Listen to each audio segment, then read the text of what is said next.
I don't know why my phone has been like dying a lot. Good afternoon, everyone, on this nice warm day of the birth of April. April Fool's Day, but I hope we don't have any serious jokes today, pranks or anything like that, or parents did. It is exactly 5:03 on April 1st, and the District of Columbia State Board of Education working session is now called to order. The working session is being streamed live on State Board's YouTube page for members of the public to view. The roll will now be called to determine the presence of a quorum. Director Trump, please call the roll.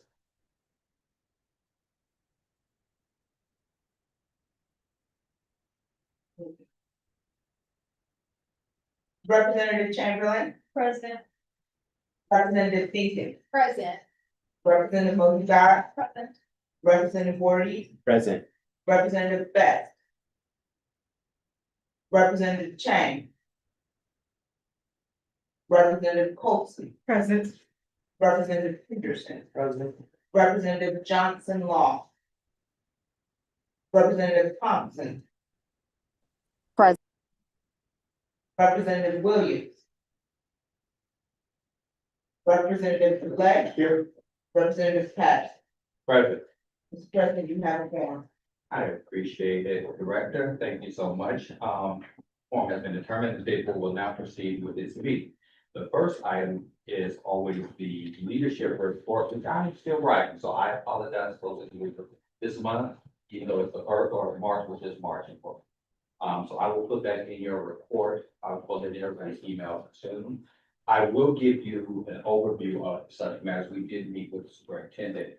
And the superintendent, what we discussed in our meeting, which was on March 11th, 2026, was the graduation requirement timeline. We talked about that, and we can expound on that if you have questions. We talked about PE standards again, the timeline for that.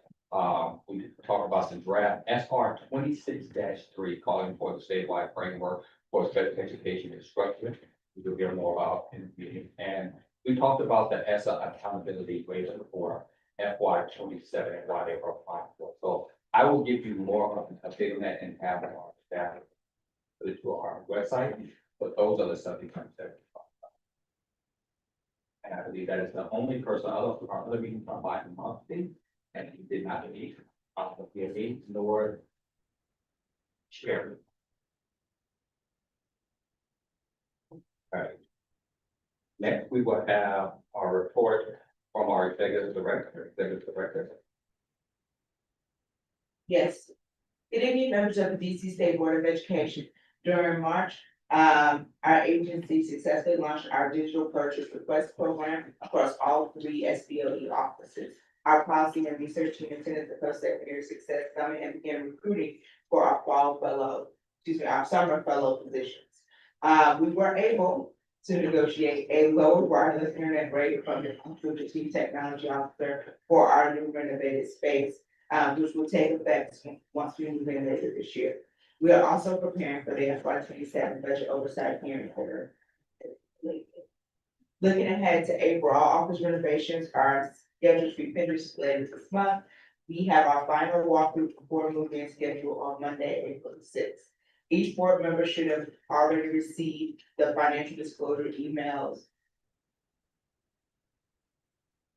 The financial disclosure email. Please make sure you have completed your annual ethics training through Vega before you submit your disclosures in May.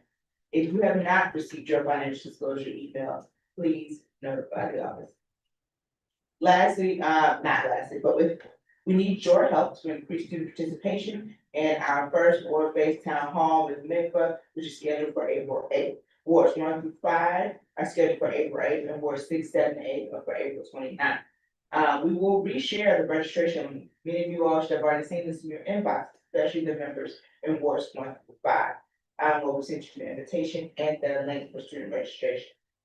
Please note that dinner is provided along with community service hours for all of you that participate. Last but not least, which is not included on here, but that we are scheduled to meet with both the DME and OSSI on April 8th. If you have any agenda items, please send them via email to me. no later than this Friday, April 3rd. This concludes my report. Are there any questions?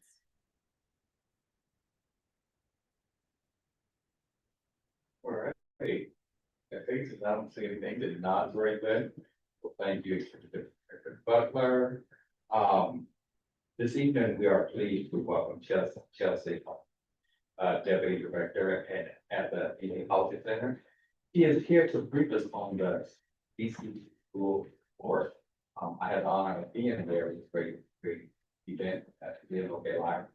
It was packed. It seemed like it was standing room only because I actually stood the whole thing.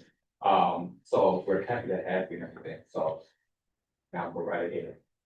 Thank you so much for the welcome, President Patterson, and thank you for inviting us into your space.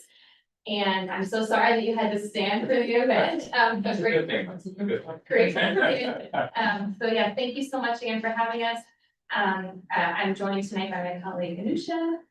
And we'll be presenting the greatest hits from the State of DC Schools report. We provided one pagers with a summary, so we'll walk through some more detail behind the main messages from the one pager. We also brought some reports, with full reports for, if you'd like a deeper look, we have them up at the front of the room. You can also scan the QR code to access the full report on this slide. So just as a little bit more background, the DC Policy Center, we're a nonprofit think tank. We focus exclusively on the District of Columbia. I lead our education policy initiative. We also do work in the areas of the economy and competitiveness and housing. So if you have questions about that, please feel free to throw them our way. As we walk through this presentation, feel free to ask clarifying questions that come up for you to keep you engaged and keep us on our toes. We also have some time for discussion at the end. So great. And so on the next slide, oh yes, great. So this is just a little bit about the DC Policy Center that I already went through. And if you'd like to access our website, scan that QR code. One second, who's the sharing this? Oh, sorry. Great. Thank you. We can change your information. Okay, so for the State of DC Schools report that we released in March, we look backwards to last school year 2024 to 2025. We rely a lot on publicly available data from OSSE. We're very appreciative of the school report card data that provides the background for this report. We also bring in qualitative findings from listening sessions that we hold with students, parents, and teachers, and other reports, including the Office of the Student Advocate from time to time, the Office of the Ombudsman. So we're grateful for those resources through SBOE, and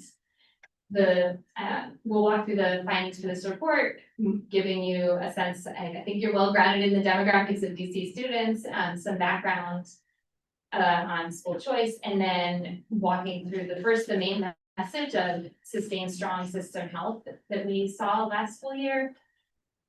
Some signs that DC is moving past academic recovery, and also talking about some persistent engagement challenges, mixed success in college and career readiness, and then close with a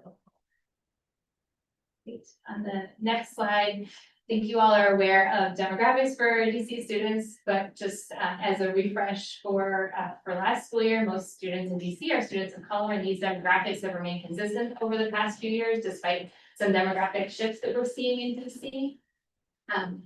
49% of students were designated as at risk. This is the same as the previous year. We're keeping an eye on how this number may change with shifts in rising unemployment in DC, and also shifts in eligibility for TANF and SNAP, which, as you know, drive much of the eligibility for the at-risk funding. And last school year, 18% of students were students with disabilities. This went up slightly by 1 percentage point, and 13% were English learners. And when we looked at data from the Nation Report Card or from NAEP, looking at how DC compares to the rest of the country, we serve a greater share of students with disabilities and a greater share of students who are English learners. On the next slide, we have some background on demographics by ward. I know especially in this room, the ward representatives, you're very familiar with this. Just thinking about some of the results in wards 7 and 8, more than 90 or close to 90% of students are Black. We also see the highest concentrations of white students in wards 3 and 6, and then in wards 1 and 4, especially for last school year, to think through some of the findings. Close to 40% of students are Latino, so just as we're talking through the rest of these findings, to interpret the word level. And on the next slide, we have just again, just thinking about the zooming out, the system of a lot of public school choice in DC. 55% of students last school year were enrolled in DCPS schools. This has been pretty consistent over time.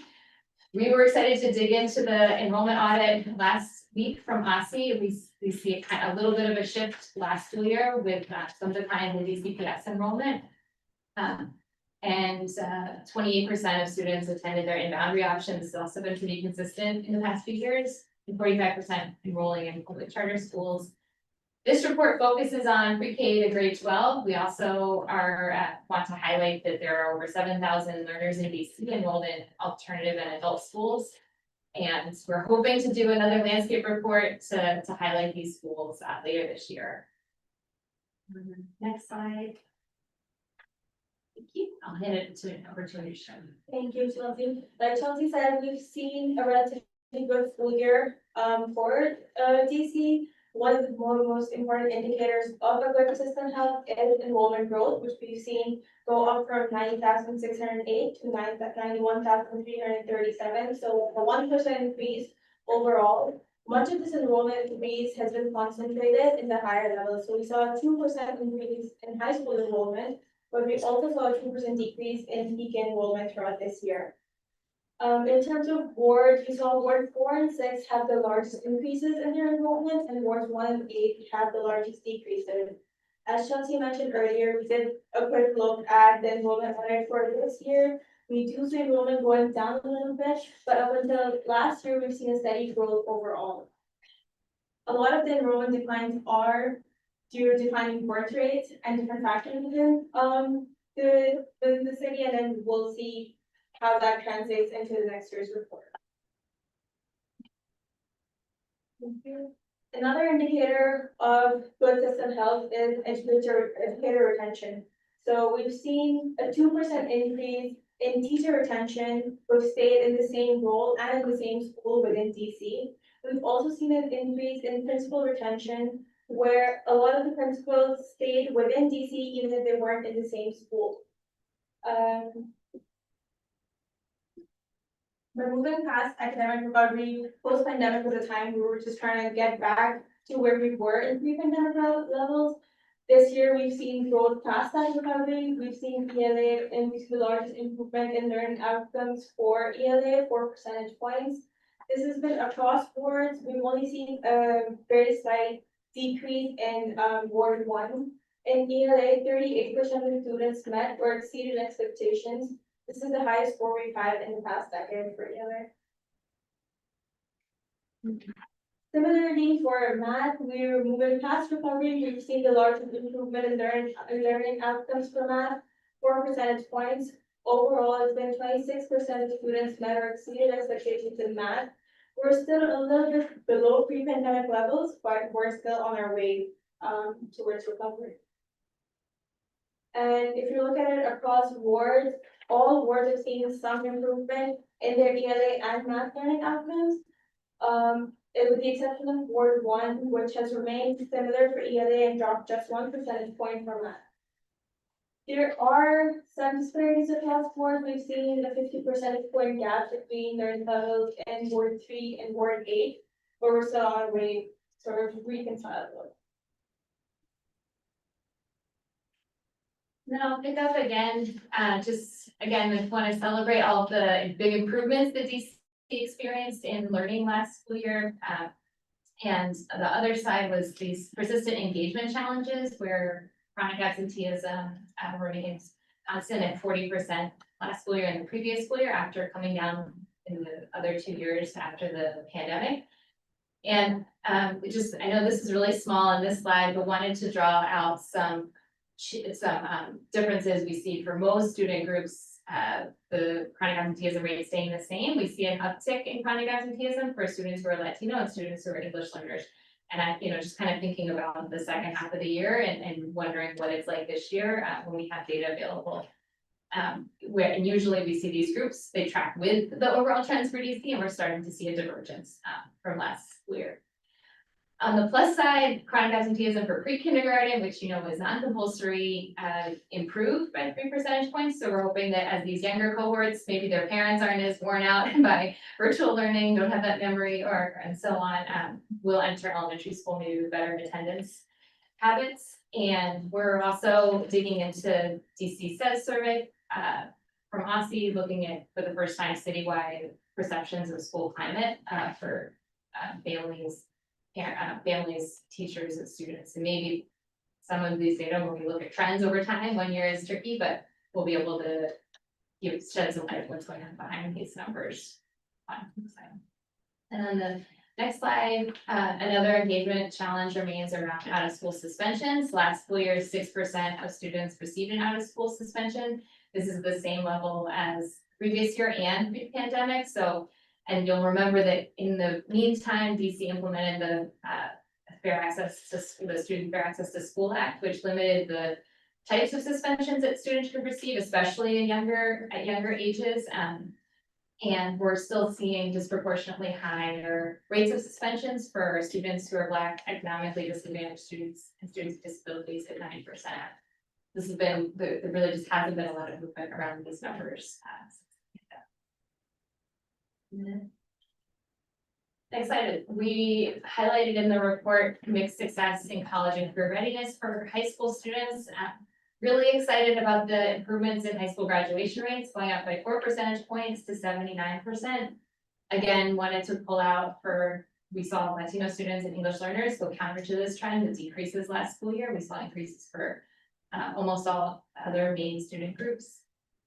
And then on the next slide, just thinking about what we know about post-secondary outcomes, we're really excited about the data that's coming from the Office of Education through Employment Pathways that'll eventually be able to flesh out this picture of employment and earnings for DC's alumni. In the meantime, we know from the school report card data that post-secondary enrollment declined slightly for the most recent cohort to 55% of graduates continuing in post-secondary within 6 months.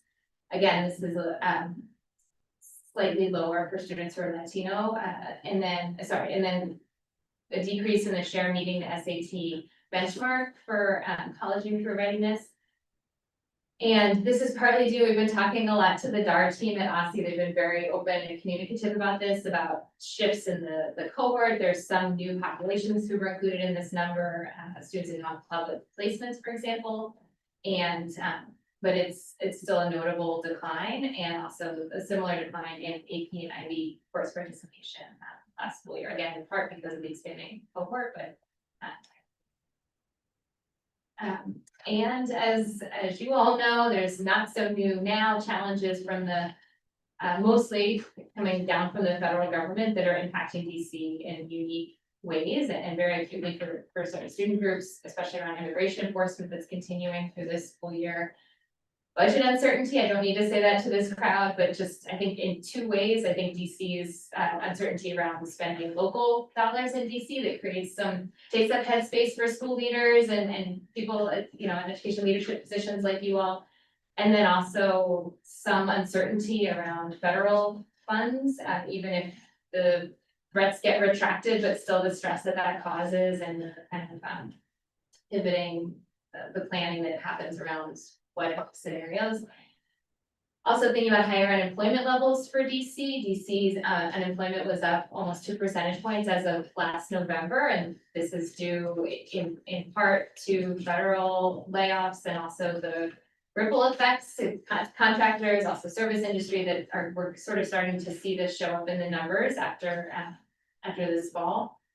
And as Anusha previewed, just a decline in births in DC of over 200 annually since 2016. And we took a look in the chart in the light blue, you can see the Office of Planning's birth projections based on data from kind of like right around the start of the pandemic. And then we have at a lower level, Anusha's birth projections based on some demographic modeling at a lower level, just to give a more realistic picture of where births might be in DC. And this is really going to be a big factor when we're thinking about the number of seats that are needed in DC schools. It's already starting to show up in the pre-K numbers.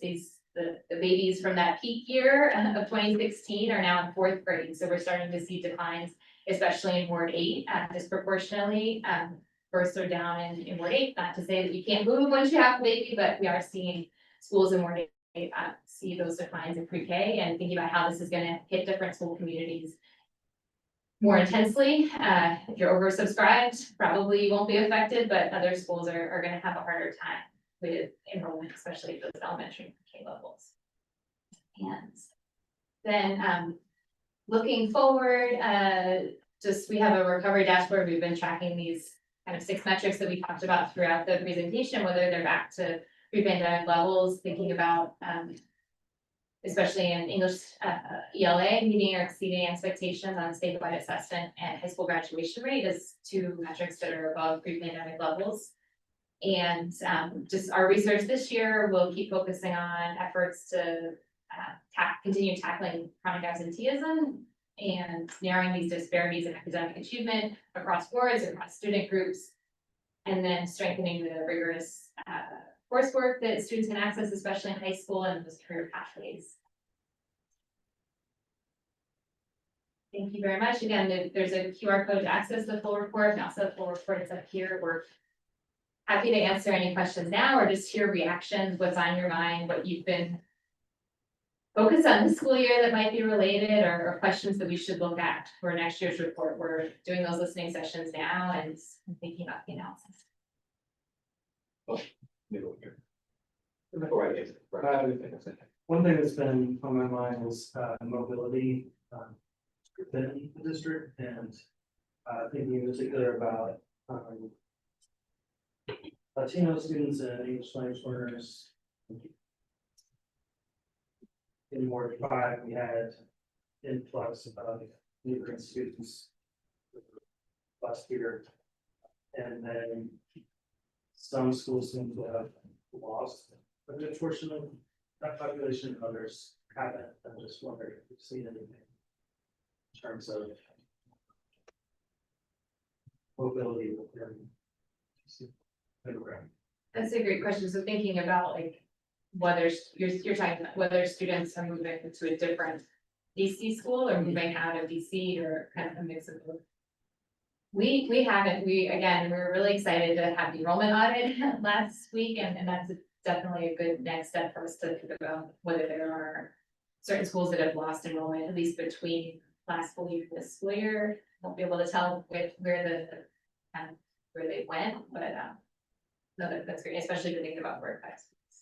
Another question about, you talked about the at-risk eligibility criteria, eligibility for social safety net programs becomes more restrictive. Is there a chance that that category will tell us what we're used to it telling us? And if so, are there other options or proxies, ways to get at what it has meant to us historically, changes?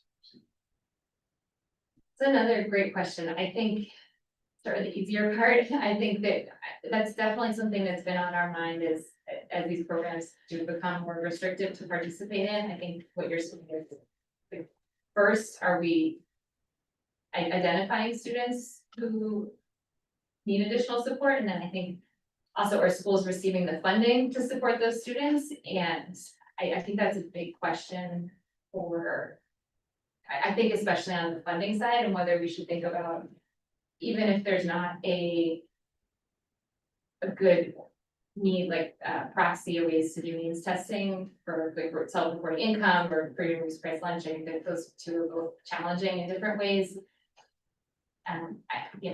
Everybody always wants more funding for at-risk students, but I think typically thinking about if there's a way like for schools to increase the weight for at-risk funding is a way to get around that, assuming that most schools, maybe there's undercounted even across schools by however much. Does that make sense? But that schools are still made whole, maybe. But I think that's really important to think about, especially, I'm not sure if OSSI can do from year to year. I know there's students move in and out of the at-risk status, but maybe if we see a larger drop than usual over 1 year, if that's something that obviously can track and think about suggesting. I know it's budget, there's not a lot of extra funding, but just, making sure that schools have the resources they need. Could be a shock if there was a significant change. Yeah. And I think especially with that at-risk concentration funding, that's, I know it's a small amount, but schools, So the fall. that's another bump up for schools that. Well, I just want to thank you both for coming in. It's always great to see this report, and there's so much good news in here, but there are some things that I think are flashing up in Ward 3, and one of them, it's interesting, is you have 2 slides in here. On one hand, celebrating the increases to English language arts test scores.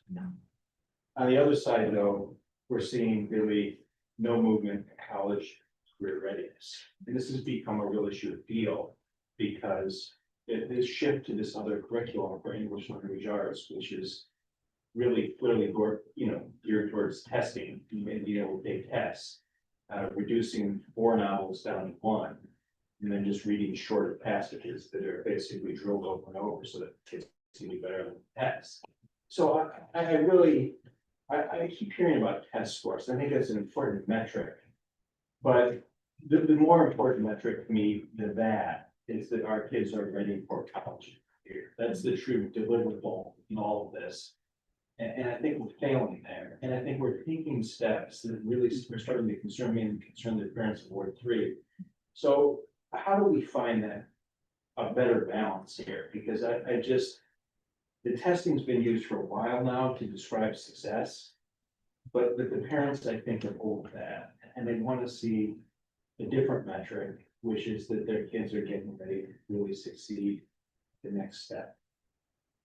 Yeah, I appreciate that. I think I do agree with you that test scores are only one part of the picture. I do think, and it's hard, it takes a lot of time, takes a lot of preparation, but it is the best kind of intermediate indicator that we have when a student is in middle school of their future success. I think this is a longer term, it takes a long time to come to fruition, but I am excited about the education through employment pathways data that will be able to describe those employment outcomes for, at least for Jacksonville. I don't know if it'll go back to middle school, but for high school graduates by LEA.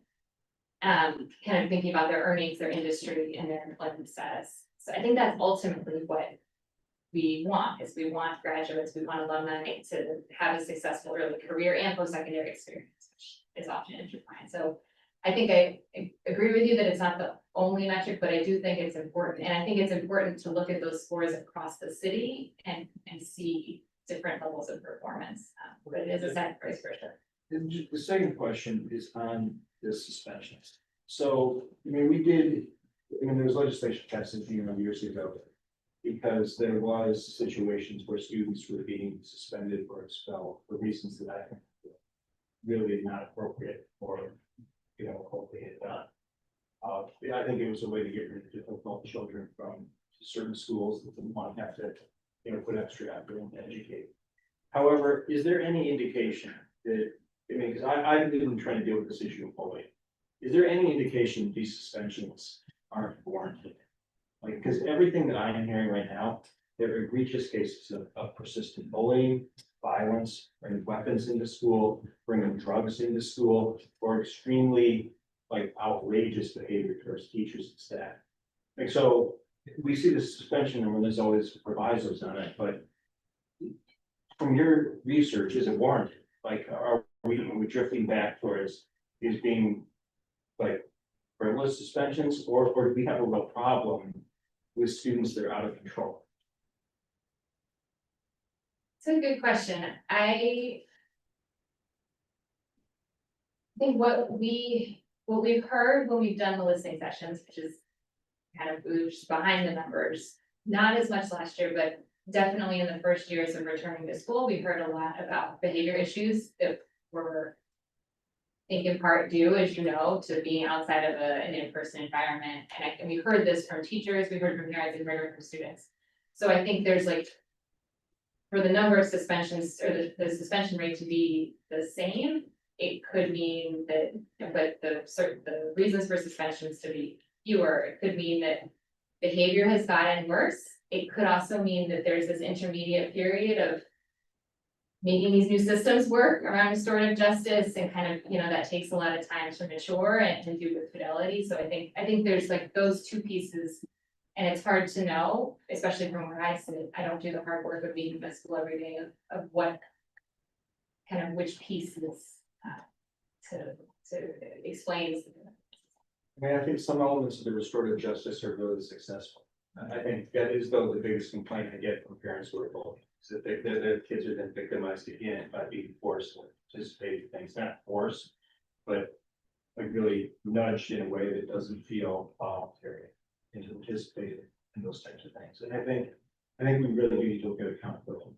I think that if there's not accountability, then we're gonna see this continue to be a problem. So this is really good news though, and I appreciate it. I want to focus on the negative. There's a lot of good news. So thank you for coming in, presenting. It's just a quick question. I don't wanna take too much time. I was wondering if you knew the students demographic of Ward 3. Cause I'm definitely looking at the data, and the more I look at it, the more disheartened I become. I just wanted to ask, like I obviously congratulate them on their success with what's going on in their schools, but like, what is it that they're doing so differently? It's the fifth. Hmm? It's the student demographics of the wards are the fifth. Is it? Oh, sorry, I didn't see You're that. good. But yeah, I'm just looking at it. I just wonder, and I'm not saying you have to answer it, of course, but I'm just wondering, what is it that they're doing so differently? That is granting them the success, but what is it that's different about the ward for them to have the success in school while other wards, specifically wards east of the river, are struggling really bad? Because I definitely wouldn't say it's on the students. I feel like it's definitely influenced by their communities as well. There's just a question I was thinking about. You don't have to answer if you don't have the answer for it. Okay, thank you very much for raising that. It'd be great to hear from Representative Boulay. I think also the demographics of most of Ward 3 are very different from the rest of the city. I think we don't have at-risk percentages by ward, but I think that's another factor that goes in. Bless you. That we should be presenting along with the data, just thinking about some of the challenges that students face coming into school and with the teaching, but I think all schools should be at that level. Okay. Thank you. Oh, and just to add to it, I mean, that's the challenge, with Ward 3, and there's still a tale of two cities, In Ward 3, we have families who have a lot of economic resources. Obviously, we have a spectrum of incomes, but by and large, incomes are higher. When you have higher incomes, you have more resources. I think that's one of the reasons why pre-K with the 3 is so important. It helps get students in, get them into a formal academic setting earlier. Hopefully narrow that gap, but the gap is going to be real.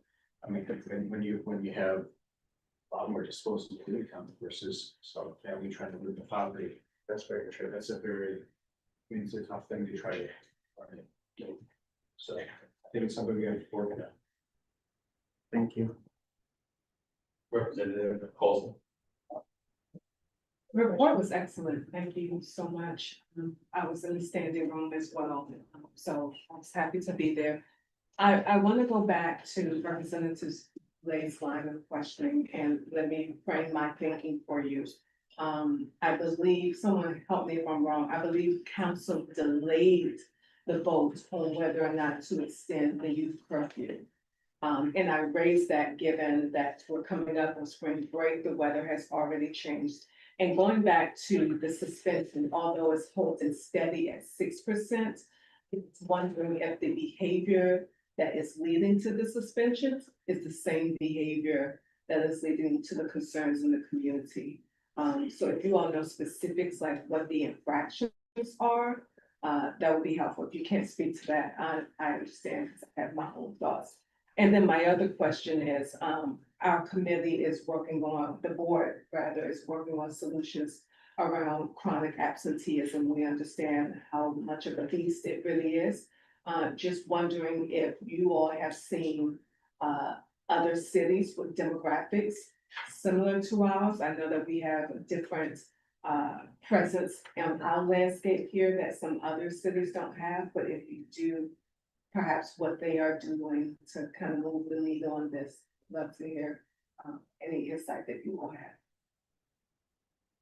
Thank you for that. On the suspensions, I don't know what the specifics on behavior. I know that OSSI does, but in their, the discipline report does have some more detailed information. I think there's also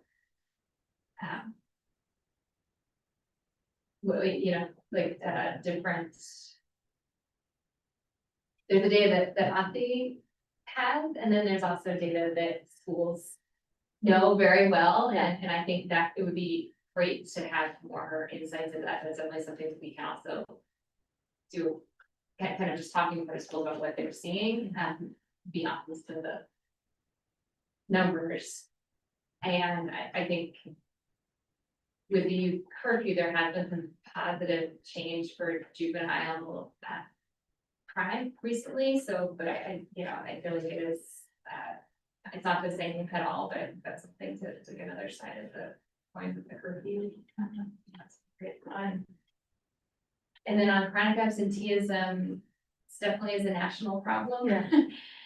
Yeah. I think it's early to know, although it seems like it shouldn't be, what the trends are across the country for other, and especially for other areas that are similar to DC. I think the hard thing about chronic absenteeism is that there's so many different reasons. It can be related to how engaged you feel at school, and can be related to things that are going on in your household, taking care of your sibling, as you know, barriers that you face to transportation, or just how you're feeling, right? Your individual factors. So I think it's hard. I think what I'm focused on is that chronic absenteeism before the pandemic was around 29%, and now it's 40%. So there are very real and persistent challenges to arriving to school, to get engaged at school, and those kinds of things. But there's something different that's happening now that wasn't happening before the pandemic in terms of attendance behavior. So wherever we can chip at that with DC, and we did an analysis of some chronic absenteeism data, and as you would imagine, the students who are most likely to change their status are those ones who are missing between 10 and 15% of the school year, right? It's the students who are missing 30% or more of the school year are very challenging to change, unless there's been some kind of a shock that school year. And also, when we looked at the data, we looked at kind of 8th grade throughout high school, kind of what your trajectory was. And I think those middle school years, that's where we saw the biggest jump post-pandemic in chronic absenteeism. High school was actually very small in terms of the increase, although it's quite higher than other levels. But just thinking about, for DC, thinking about intervening as much as we can in middle school, when you're sort of there's that shift, and maybe your family making the decision and maybe you get to school, to you having agency to get yourself to school. And that's where we saw the biggest jump in chronic absenteeism. So I think there's interventions, keep doing the high school, but also really focus on those positive attendance patterns in middle school interventions. And I just want to add to that a little bit in terms of nationally, when we look at chronic absenteeism as a whole. Surprisingly, DC has been doing relatively better than a lot of comparable states. I can speak a little bit to Chicago. The sizes are very different, but in terms of demographics, Chicago has been doing relatively, there's been a lower improvement in terms of chronic absenteeism. So when I was working there, I think one of the things that we were looking at was what is DC doing right for chronic absenteeism to be as low relatively as it is to across the nation. And some of the more common interventions in states that have improved chronic absenteeism post-pandemic have pretty much been concentrated around like community-based organizations or incentive programs for the specific grades that are most likely to be chronically absent. So if it's middle school, the incentive program, if you're in school for, if you complete like 3 months without a larger leave of absence, then you're rewarded like a $20 gift card. Implemented in LA public schools. So these are the sort of incentives that are happening across nations to sort of incentivize students to continue working. That idea of post-pandemic experience with a longer time to recovery tool for looking at attendance rates pre-pandemic. And I appreciate you saying that. As a person who's school-based, I would say on behalf of all school-based people, we are asked to do a lot. Right? And this problem is not something that is solely a school education problem. You spoke to some of the issues. You all did another great report on students experiencing homelessness. So we know transportation is an issue, we know health and mental health is an issue. All of those things, so having community resources to work with families and to be in the school is definitely helpful. I can't remember what youth forum it was, but recently there was a young lady speaking about how would you feel if you had to navigate your way to school with National Guards right beside you. That is something that we haven't seen since the time of, integration, right? And so this is really what our students are experiencing. So that is a lot. And so that shouldn't just be something that the school solely is working to resolve. This should be all hands on deck. And I'll go around. Let my colleagues go first, but I do have a question. Once you talk about that. I think it's gonna be the most positive question, because it was asked after we had a full presentation. We got some of the answers from individuals, but it didn't get the answer that I really was looking for as a personal education. So, you said we have 79% graduation. Now a 16% college career readiness. Is that correct? So we already know that 21% is not graduating. Right? Okay.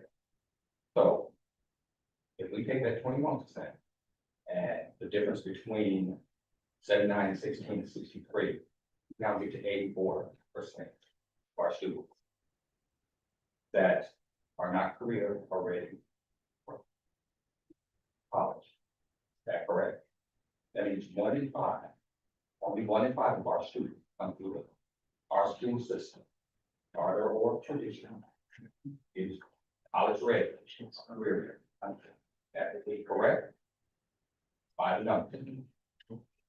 Yeah, yes, and I think this is aligned with like a back of the envelope estimate that we've been keeping an eye on. This was confirmed with some student level data from years ago. It's just like this from on the post-secondary college side. If you think about a cohort of 100 ninth graders and you look at high school graduation rates and data from DC on who completes post-secondary, it's an estimated 18 out of 100 ninth graders are going to complete post-secondary in 6 years. So that's part of what you're saying, is that's around 1 in 5, and that's kind of part of the part of the disconnect we've had about a little bit over half of high school graduates continue to post-secondary.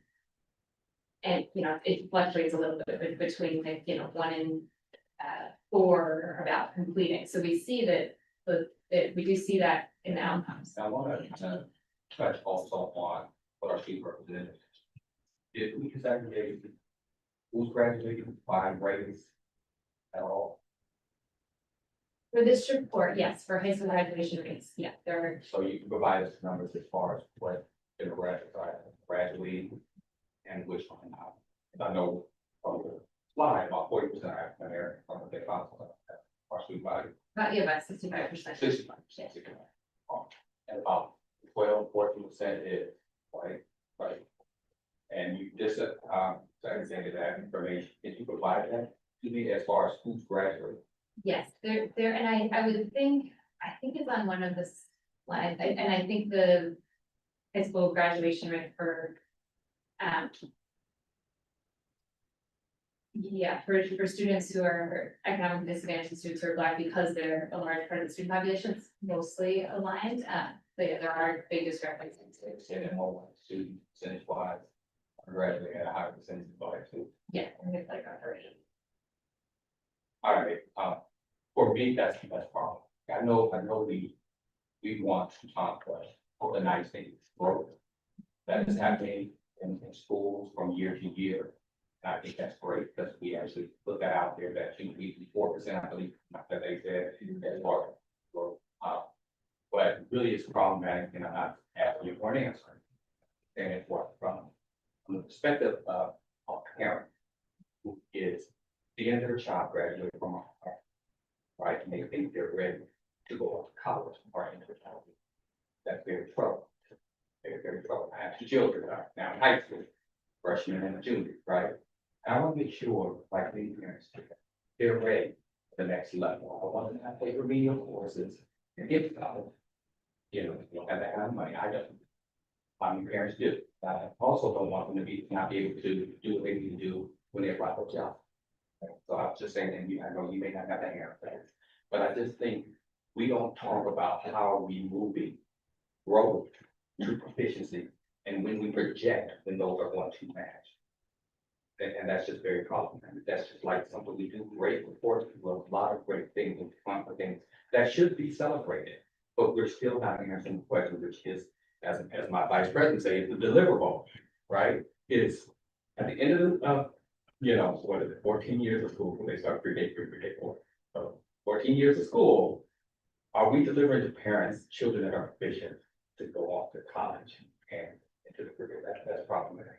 I just wanted to say that, and I just want to make sure my math. But yeah, I know you may not have that answer, but I just want to say that, yeah. I regret that question. My questions are on two things. The first one, when we talk about the college and post-secondary readiness, is SAT score the only indicator that you all are using, or are you also using the ACT and like the military and that? Yeah, exam. But what is considered post-secondary? Like, what are the actual individual things there? I think I've been in places where hardly none of the kids take the SAT, and they all take the ACT, and I don't know if DC is different from other places. So I'm just curious, that's like, what were those post-secondary? Is that what, not SAT, the scores going down, right? SAT one's like, but are kids, are less kids taking? Or is it that our kids are doing worse on the test of that? No, that's a great question. We've gotten a lot of attention on this, so I appreciate you bringing it up. For the report, and on peaceful report card data, the metric for college and career readiness is strictly the SAT. And DC does have an SAT day where students take the SAT free of charge. And last year, there was a big bump in the number of students taking the SAT. I want to say like 500 more students or something who were included in the denominator. Talking honestly about kind of so anyway, so I think that's one piece. It's not the only metric of readiness, as you know. In addition to ACT or military assessments, it's the best one I think we have for 12th graders, right? When you're kind of towards the end of your high school career. We also have in the report the statewide assessment results, which are generally more for high school 10th graders. I know you all are experts in this room, but it is like generally a younger cohort that's captured for that statewide assessment. And there was a big improvement last school year for high school students on the statewide assessment of around 4 percentage points in ELA and math. And this is the first time that those scores have improved for high school students since after the pandemic. So I think that's a good sign. It's typically, like usually it's a younger cohort, so that's part of the disconnect, but yeah, sure that. And then my next question, we can say representative discussion about sort of the discrepancies in the board. When you guys looked at the board, is it that the students who attend school in that board, or is it the students that live in? Because I live in Ward 7, I just 6. So where is she counting? And I like, President Patterson lives in Ward 8, but his kids go to school in Ward 3. So like, what, and so when you say Ward 3, are you talking about the people who have residence there? Or students who just happen to attend a school there, which could be kids from all around the city? Absolutely, yeah. So for the statewide assessment data, that was presented by Ward, that's the ward of the school. That's a great clarification for demographics, it's for students. So when we're saying that kids are Ward 3, it doesn't mean that there aren't kids in the Ward 3 schools who are from other parts of the city, Mhm. because there are. They will be, I mean, our kid will never go to Ward 7 because we don't go to school there. So I think that's helpful, like, to understand the nuance of where the data breaks down. Because we do have an abundance of school choice. Kids can live anywhere in the city. And go to school, and so if there are kids who are from Ward 8 doing well in Ward 3 schools, it's gonna show up in the Ward 3 data. Absolutely. Yeah. Not where they live. Yeah. I love your question, thank you. Because it provides some Data very. analysis, That's really, oh, our student representative has another question. Go ahead, have a question. Thank you guys so much for this presentation. I really like seeing all this data, laid out and visualized. I know we've talked a lot about like college and career figures, and I'm also really excited to see the, potential data for employment and earnings, because I think that would definitely add a new layer to this, because I feel like it's mainly college focused. And to that end, I wanted to ask about the post-secondary enrollment figure. Is that just for like four-year accredited institutions, or is it also include like vocational and technical training as well? Non-vocational and technical training, and it is like 55% of high school graduates, so it's, you know, a smaller share of the 12th grade class, or in the 9th grade cohort, if that makes sense. Okay, that makes sense. Thank you.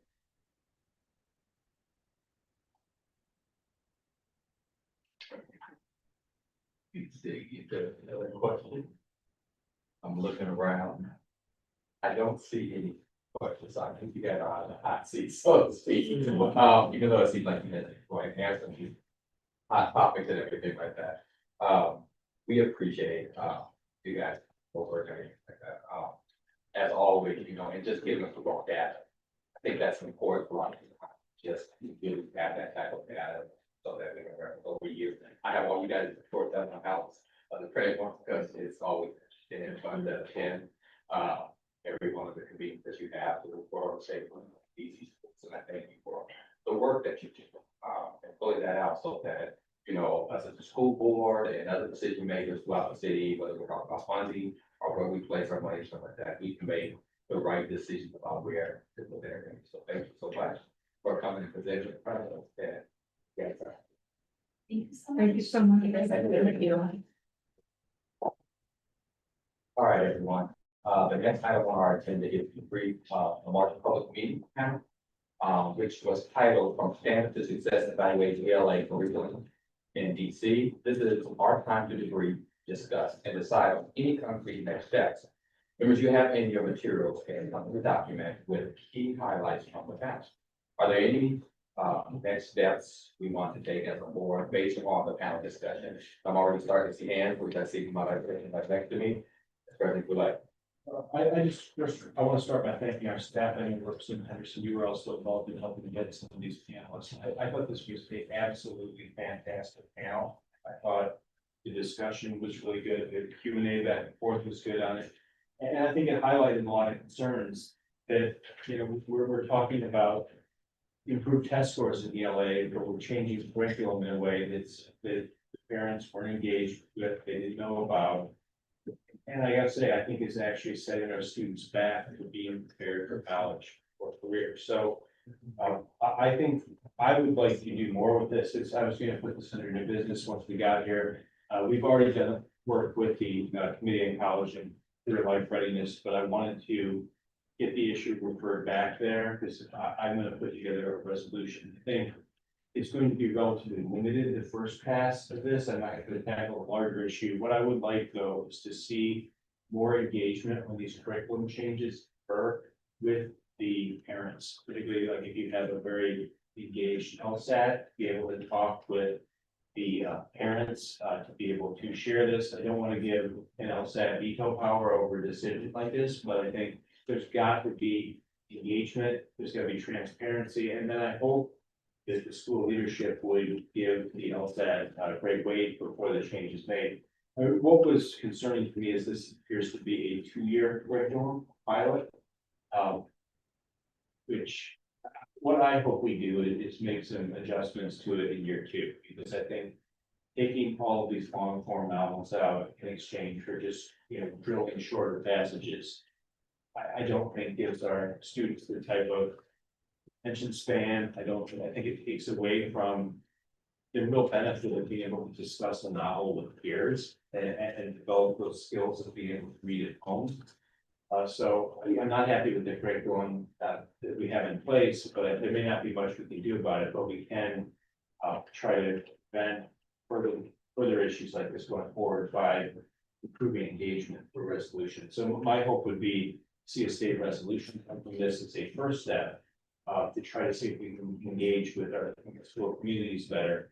And, I would like to look at this further because the college and career numbers that you cited, President, are very concerning.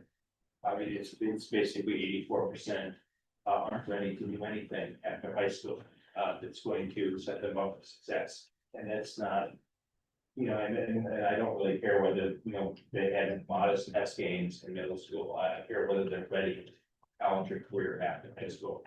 So thank you. Other comments, what I have written down, just if you help that, I wrote down it. Next down, yeah, there's a resolution, but. So, let me go over the representative and 4 or 5. Yeah, I'll just add, I can appreciate it if you want to start narrowing.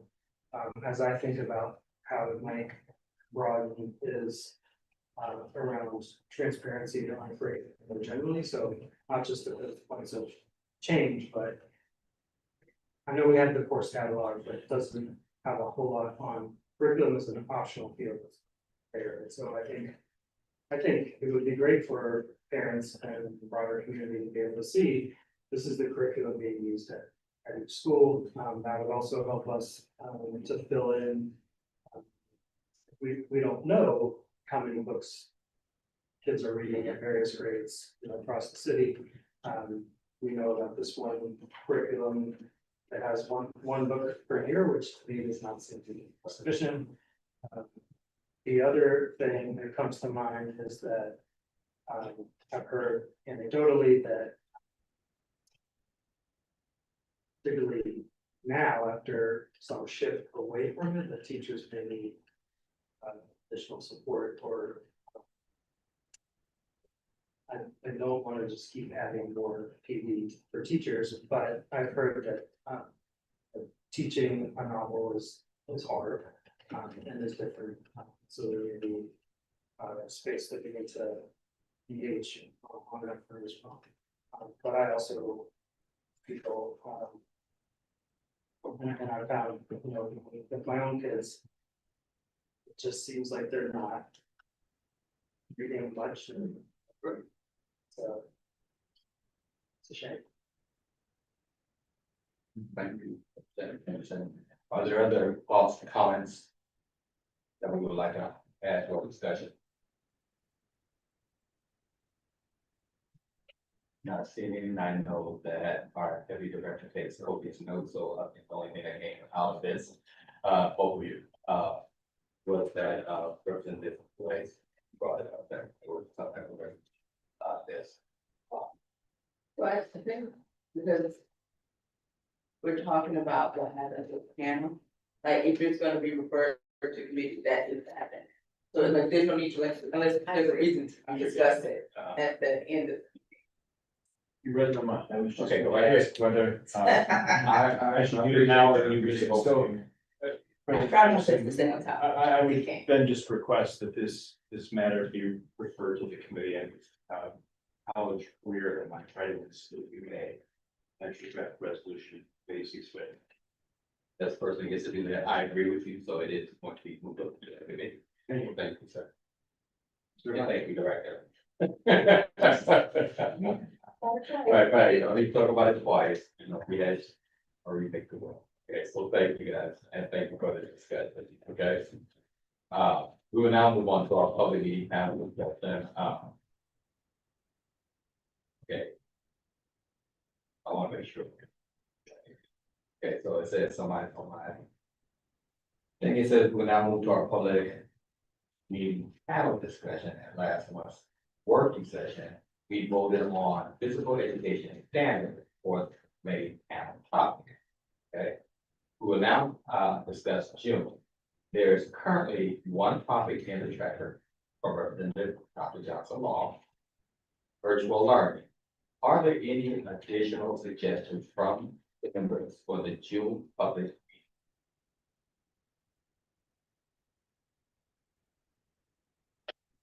This discussion going to go well, I mean, because everybody kind of just looked down and didn't have any suggestions, so I'm okay with that. I really am okay with that. So we're going to start with the only one that we have in the queue that has been put in the tracker properly. Let's hear from Representative Ward 8, Dr. Johnson Law. I'm sorry, I'm not putting the tracker properly. That's That's right. Follow direction. the first time given. I think that we had talked about this back in wait, February. And I think I would just love for us to maybe to dig into a little bit more. I don't know if they're called like virtual learning standards, and I understand that the mayor has like the authority to say, hey, like if kids just need to go virtual, like they can, right? But it seems like that we're a little bit all over the place. And so do we need to have something in place that all schools can maybe like go to say like, hey, if you need to go to virtual learning, so that way you don't have to have like a snow day or something like that, then we can do that. If there's another pandemic, you know, the world is on fire, so I'm just trying to like think ahead about like what it is that we need to do to ensure our schools stay ready and don't have to get ready. This could also maybe delve into like, do we just need to have a technology conversation? I know there's been a lot on like AI. I know there's been a lot. I'm thinking about Miss Grace Hughes, if she's watching, shout out to Grace and the Digital Equity Network. I don't know, I feel like we're not meeting the moment. I feel like we're missing the mark. I'd love to talk this out with you. And I'm saying virtual learning standard because that's the only language I have to describe it. And I'm just trying to figure out like, I think we should do a better job of meeting the moment. But how do we do that? And honestly, like, what does that look like? And I don't just mean like, okay, like you go, hey, is it like, you know, take your computer home, do your work for like 3 days and that's it. No, like if you had to literally like shift everybody to virtual in a matter of like a week or a day, like is there something that is standing in place, like a type of framework, a procedure, Doomsday. a Tuesday, a standard to say like, hey, this New York just needs City's to already be in doing place. that, right? Hmm? And so New York City's already doing it. Right? Citizens and knowledge. Okay. Oh, go ahead, no, very good. Representative Tam? New York City already has. The doomsday plan? For, well, they have online learning for, inclement weather and stuff. That it's like, it's set, Yeah, like. they've already done it, actually, this year when we got that big snowstorm. Kids were mad because Mom Donnie was like, sorry, guys, you have to go to online school. But now they don't have to add extra days to that school year, so. You might wanna find someone from New York. It could be a good template, a good model. For that. And so I think it's trying to get to the what here, because the state board's already done this, like sort of the work around creating. You know, I wasn't saying it was with the state superintendent's office, like LEAs have the ability to set up virtual capacity, like they don't need to come and ask anyone, they can all do it right now if they chose. So that is, it's an individual LEA decision, and I know when we met with Deputy Mayor Paul Khan, and he told us that when during the snow, it happened, 80% of the charters are referred. So it's not that people need a thing, people are making choices about where to spend their money. So that they can be ready. And so 80% of charters that were able to do that and their kids don't have to go additional snow days, they chose to invest in the technology and they already have the policy guidance that allows them to create that. Whereas DCPS chose not to invest their money that way. And so it's like, so when we're trying to get to the panel, it's the question of, are we trying to say we need something needs to be mandatory, or are we trying to say that, DCPS should buy, or, because there's already a policy in place that allows them to do it, at this point, the LEAs have to choose. And so it's like. That's a, when we understand, just to think about when we have the panel, so what the goal of the panel should be.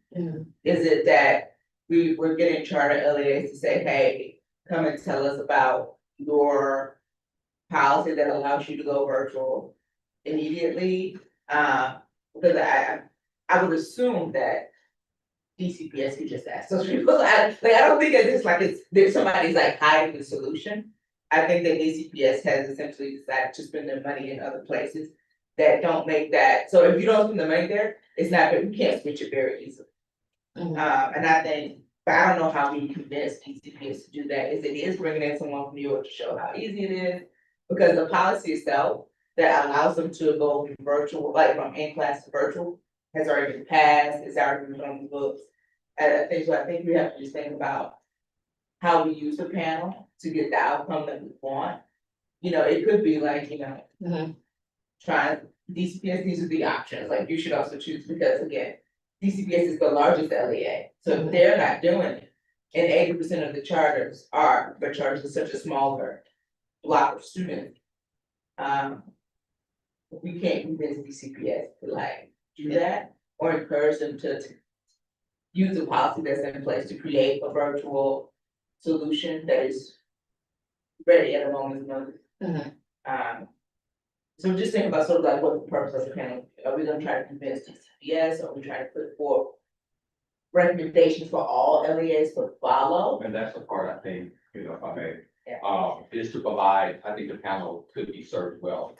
To make recommendations on how to stay prepared, how to invest, you know, in virtual learning.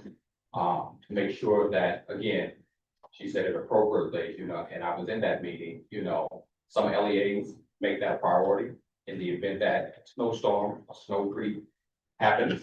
That's what we had. It wasn't just normal, a snowstorm, and you cannot get to school at all, and then there were days trying to clear that. You know, so what can you do to make children not have to reduce days that they're missing? The panel could be about recommendations about how to do that, how to measure money. And I'm going to give the same shout out to Grace Hughes, because we know that she's been very vigilant about how DCPS is spending their money on digital devices and staying equipped in advance and everything like that. And like our director said, when we asked the question to other leaders that make those decisions, they told us, look, charters, which represent 46% of our school population, 80% of them switched because that's where they were. They could, and they were quite frank, they made their decisions on, you know, who's returning to school, when to return to school based on, they were not. When I say they, I'm talking about DCPS.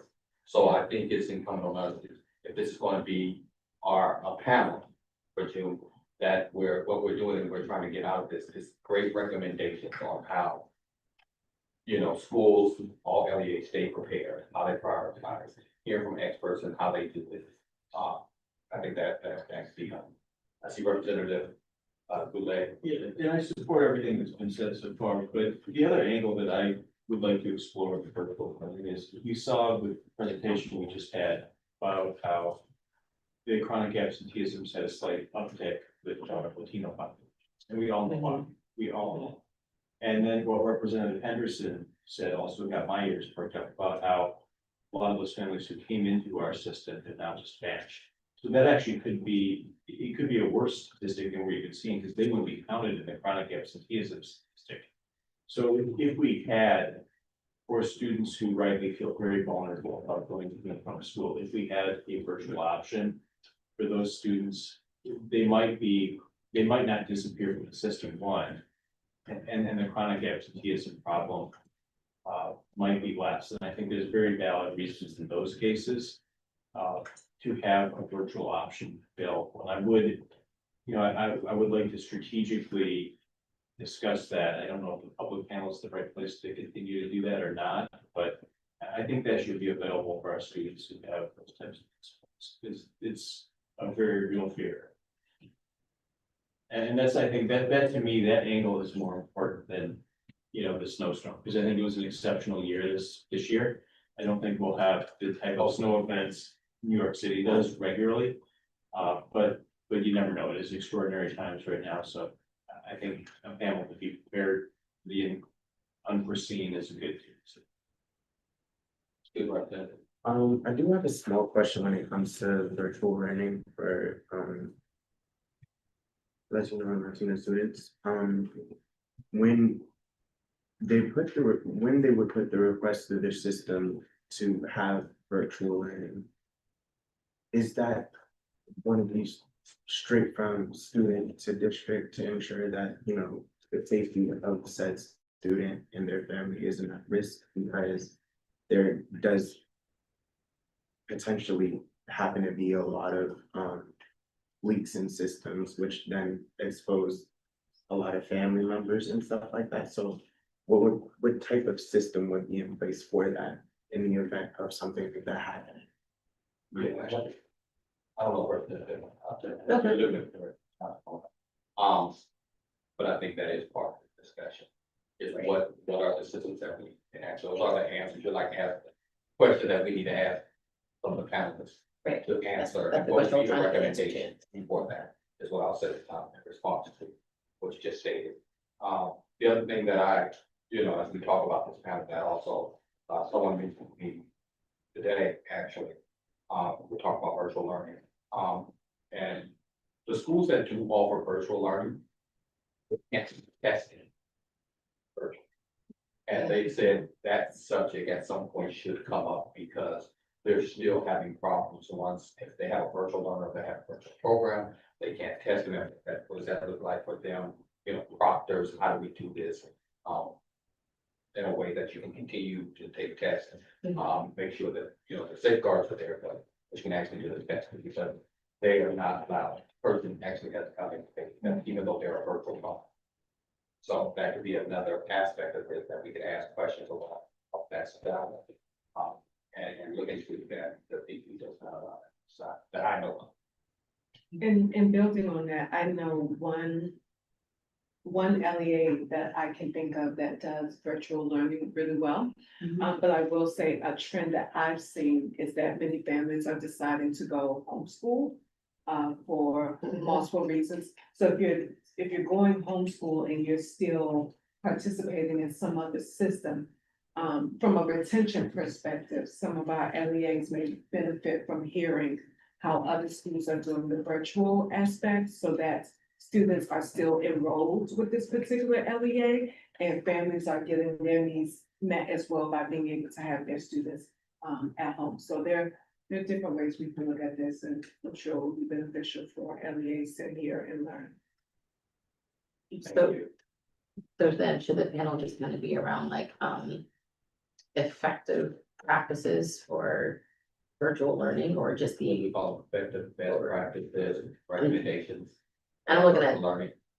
Director Butler, because I know like when we have these discussions, okay, like what's the action? What do you want us to do? Oh, no, I would just give you 4 questions. Outside. Well, Director, I'm not asking you like to, not a deciding thing, but just like, as a thought partner, right? Like we all have different expertise in this room. We all have different gifts and ministries in this room. So as we are having this conversation, I did, again, still want, I want to hear your thoughts. And so again, with all the information that we just shared, and then with, yes, okay, there's a policy in place, but we know that there is a gap somewhere, and it's like, how do we figure out how to address that gap? Like, what are the best way, maybe the panel is around, what are the best ways to address the gap when it comes to like, virtual learning planning, or I'm just trying to get to, say it again, Dr. I'm saying implementation. Implementation. And so like the school you mentioned, and you didn't name them by name, but the school that you mentioned, maybe someone from there, maybe Grace. Grace. I keep thinking, I keep thinking about, I was like, I keep thinking about Grace, where it's like, okay, you can't have virtual learning if you don't make the proper technology, right? Investments and so again, I'm just trying to think, Yeah, as we end the loop on here, how do we? well, I think it. Well, I think probably the family trying to get out is the thing. So because for all we know, the technology could not be the devices, but it could be the like the software. Cause maybe this, so I have no idea, cause I haven't really delved into it, so when we say technology, they could have all the actual hardware devices, but if they're running virtual learning on some type of Blackboard or just, I don't know, software, then that becomes a problem. Like Canva. Yeah, and so it's like does the board want to know sort of what's causing the problem? Or does the board want to know what are strategies for getting every LEA to have a virtual contingency plan?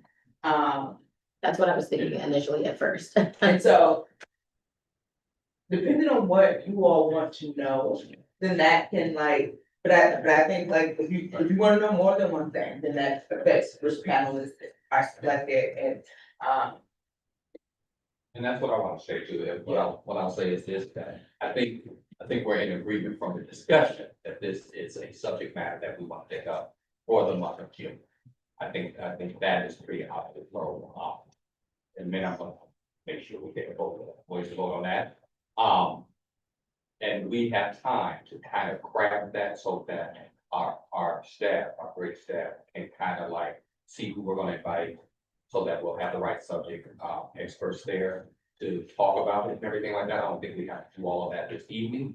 But I think the thing that is incumbent on us at this particular time is to say, okay, yes, since you put it in the tracker, since it's done properly and in order. I think it is that we're at that time where we can vote on if this will be our subject. And so what I'm asking for, voice vote is that we would like to know the votes on having virtual learning as our subject matter for the June public meeting. All in favor? Any objections, abstentions? Carried. We now have our subject for June. Well, thank you, and thank you for the lively discussion. I think Johnson Law may have a subject, but I'll watch faces, so yes, ma'am. Oh, no, I was saying, thank you, Dr. Patterson and Director Butler, I was gonna say you and the staff, this is something that we can definitely tease out with you and leadership before well, I think one of the June, so that way we things, can, that may be helpful, again, yes, it really depends on what you all want the outcome to be. Right. okay. And so it may be helpful at this stage, but I will also need this to, she has all our panels. To reach out, to have a preliminary email that goes out to like members, something like, what do you want to get out of the panel? And then that helps shape, what the description of the panel is when they reach out to panelists, that will help shape which panelists get selected, because it's all about alignment and then also educating so that you all can make informed decisions.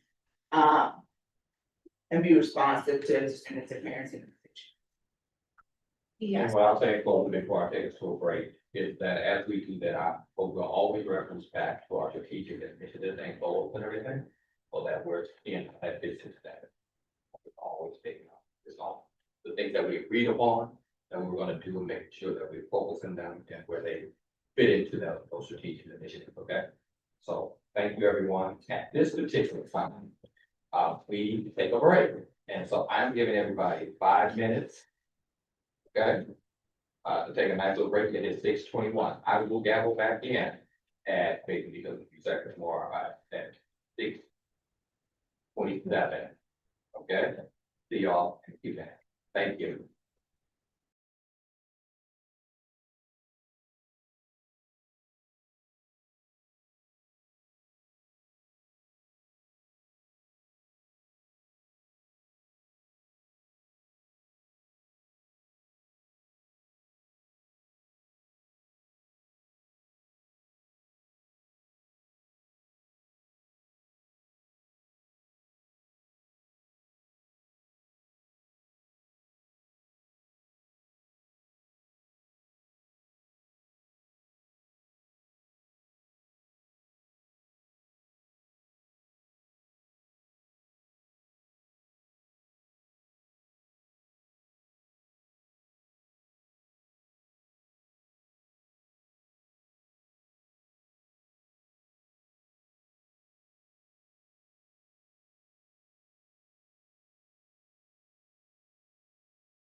Almost right on time.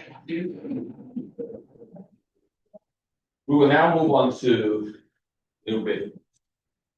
Well, I'm missing the part. I apologize real quick. Oh, wait. You trying to go? You trying to go? You trying to go?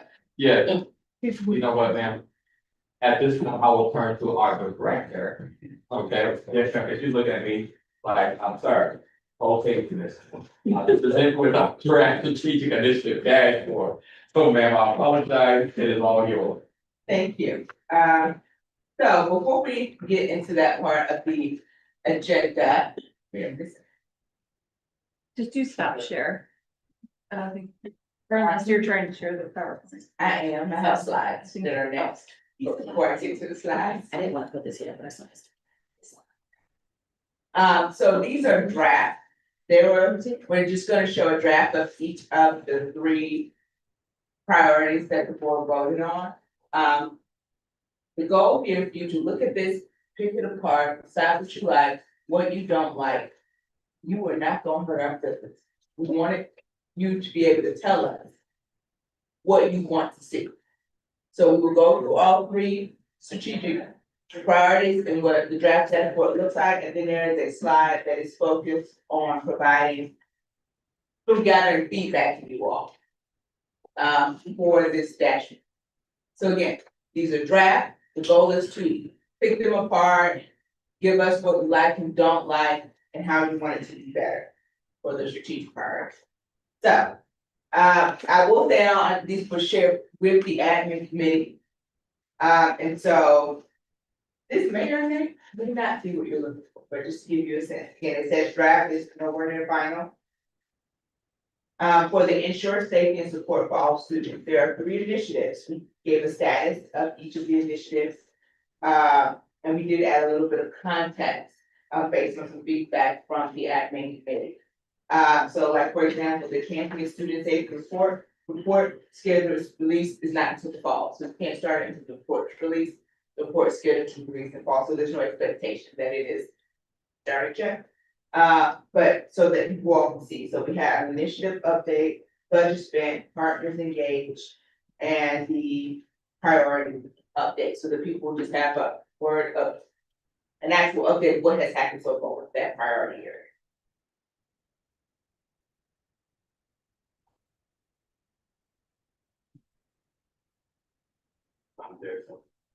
Oh, yeah, there's something about that. Oh. I'm having trouble with school Wi-Fi, so I think I raised my hand and was missed about the parent. I am happy to discuss next month, but I just want to like us consider what we learned from the youth town hall as an upcoming youth topic. Thank Okay. So the second area, I mean, again, these are all draft. We want your feedback. Same setup, initiative status, budget spent, partners engaged, and a written update on what's happening with that priority at the moment. And the same thing here, we have budget pending because they just identified at the time we made this draft, they were looking over vendor selection. So they didn't actually have a price that they want to spend yet. No partners engaged, that there's not necessarily partners to engage in at the moment. So it doesn't mean that that's a bad thing. So if these are not the things, please tell us what you want the things to be, which gets us to here. How does the board want to measure its success for its strategic priorities? What did you like? What do you want to change? The floor is yours. Representative Henderson. What is the time frame? So there's no indication of what the time frame is on each page. Like, could you go back to the page?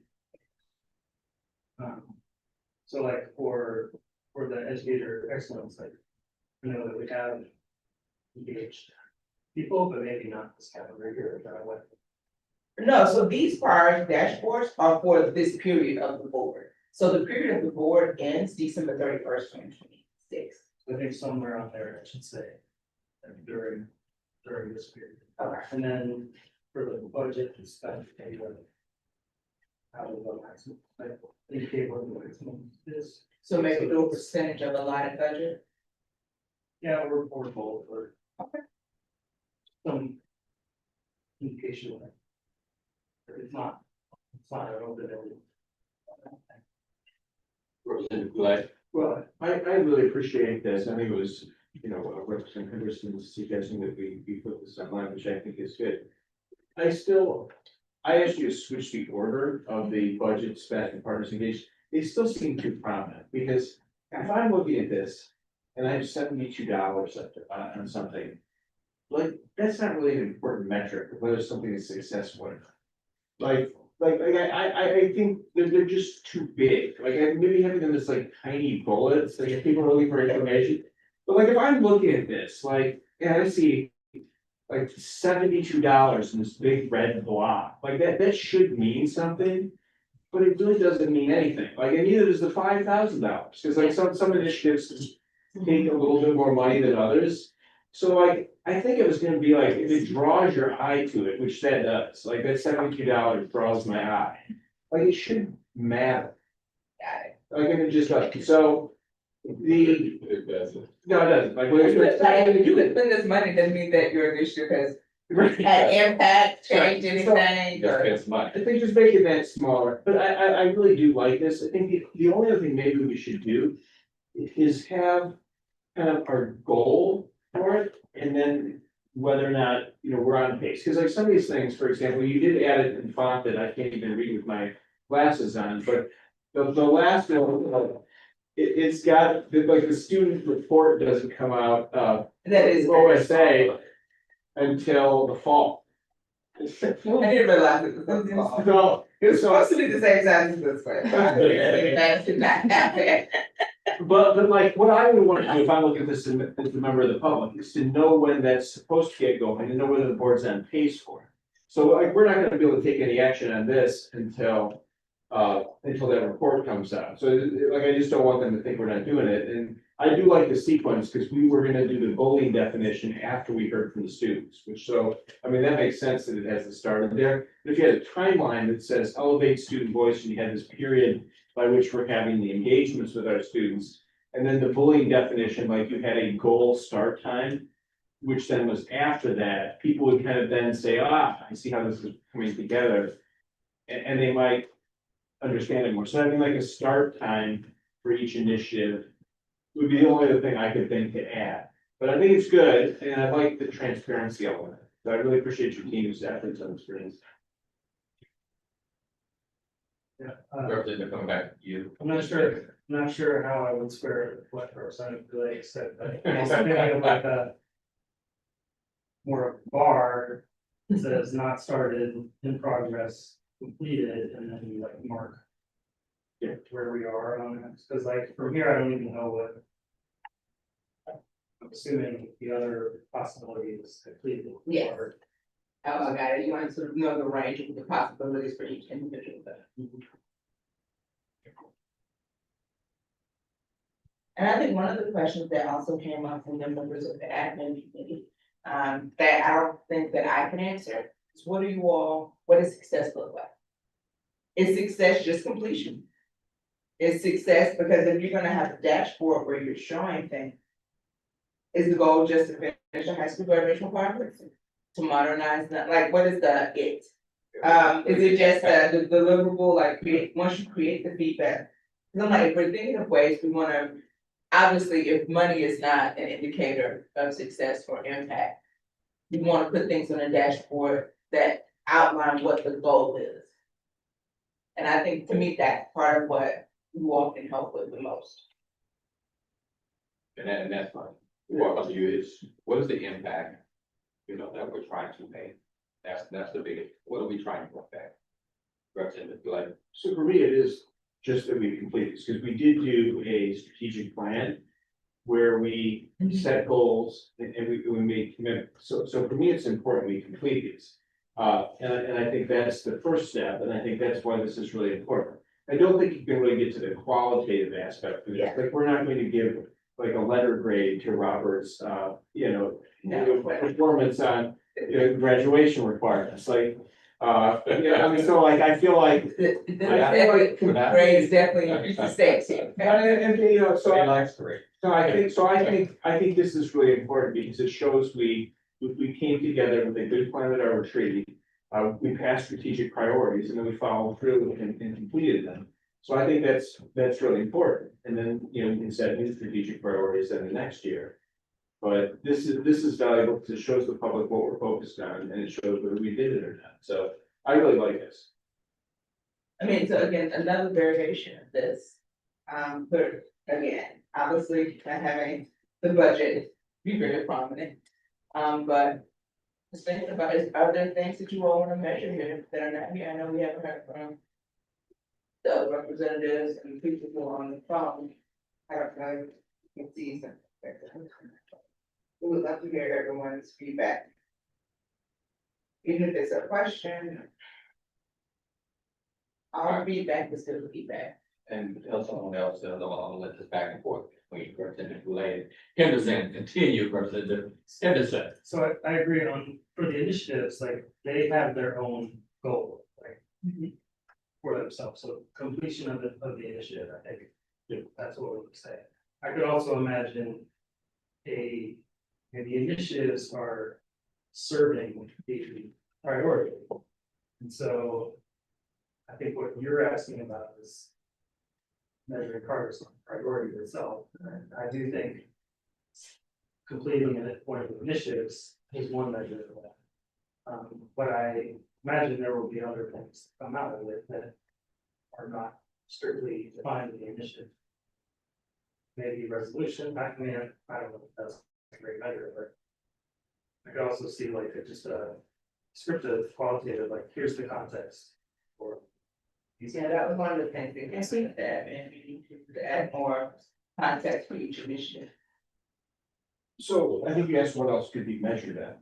I think we could, this is measuring one-time achievements, like there was we set a goal to get this specific thing done, but what else could be measured is the KPIs, which we're developing. So, you know, we're gonna talk about those at the next working session. But that could be up here, I mean, separately, but we could track the KPIs over time, so people can look to see, you know, how Yes, the board is performing over time. Absolutely. And that's a different metric, because that's a Yes. measurable data year to year versus this is a status of a specific initiative, which is one time thing, whether we got it done or not. And so we're definitely not talking about key performance indicators, because I think that is a different thing. And the key performance indicators from where the team is looking at the staff pertain more to the agency than they do, because like both the ombudsman and the chief student advocate are also coming up with key performance indicators.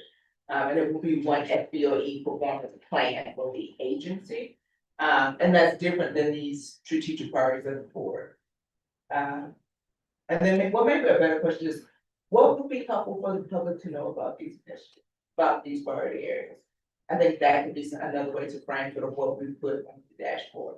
Like, what would be helpful for your constituents to know about this, the support of early educated teachers, or about any of these areas that make, so I'm, again, asking different questions to help us figure out what we're not. Representative Johnson. From like a public standpoint, it would be helpful to put maybe like kind of like what we have on the website, like support early career teachers, support and advise LEAs on early career teacher retention strategies, and promote statewide guidance to develop teacher practice, like. So these will actually go on the website right underneath that. Oh, okay, So like. oh, sorry, okay. Website, we just wanted to figure out what it should be. Oh, okay, I thought, Yes. I thought we were like just showing this, and I was like, wait, I thought I was missing like the description, so that way people. No, so it will. Oh, I'm so On the sorry, web page now, there's a page on the SBOE webpage that has the priorities. yeah, So the goal is to put this under each individual priority, so that people can look at what's supposed to happen, yes. And then Okay. underneath, you'll see sort of like the initiative dashboard for that priority.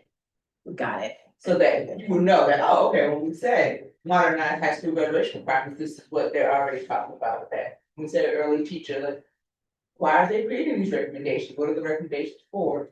It'll be literally on the same page as those things, but yes, I agree. okay, That was one of the things, we should have definitely had that copy at the beginning, sorry. okay, And don't apologize, that was a good question. okay. All right, Representative Thompson just added something in the chat. thank you. Oh, wait, see that part. Oh. Representative Thompson says, maybe it would be helpful for each committee to suggest a few KPIs aligned to the strategic priorities that they are contributing. Let's see. Um, I mean, I view KPIs as something different than that. I mean, for me, KPIs are things that we measure over time. So I think what the board, has done by setting the strategic priorities, those are policy initiatives that the committees are taking on. Where KPIs, I view more as data that trends year to year. But I don't think those would be related to the strategic priorities. I think they would be data, like on the number of resolutions the board passes, constituent engagements the board does, testimony, public meetings, like data you track year to year to gauge whether the board is performing well and its workload versus policy initiatives, which you would not track year to year. So I'm open to ideas on it, but this is generally how I come with this, from having done it with other agencies. Yeah,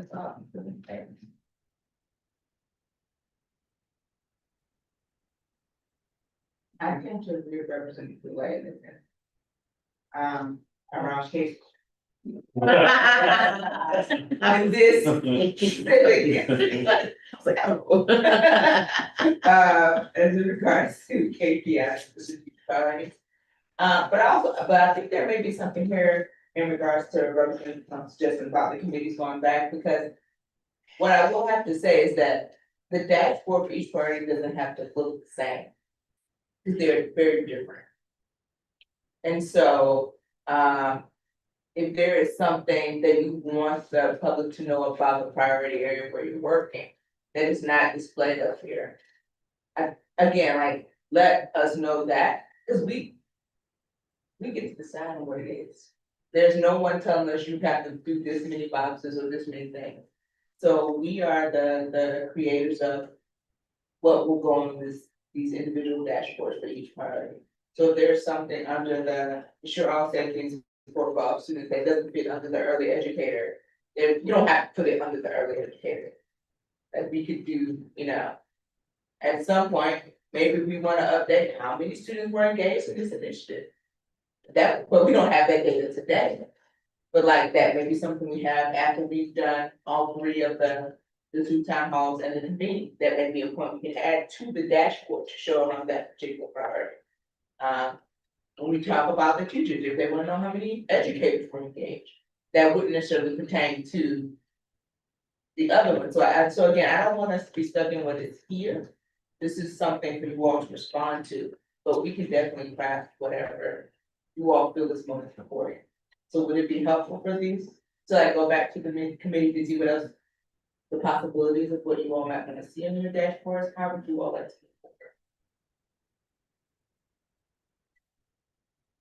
I'm really wrestling with this, and I'm wrestling with this because I'm going back to the previous discussion.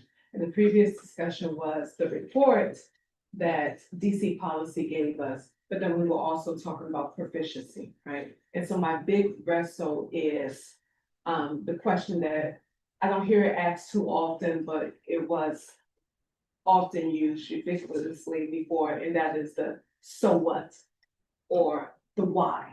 So we're doing all of these things, but what, to someone who is not in education, to someone who's not invested in education because of their child or the work that they do, what is the point of all of the things that we're doing? Like, what is the big why for all of this? And I think it would be helpful for somehow, I don't know how, for us to capture that.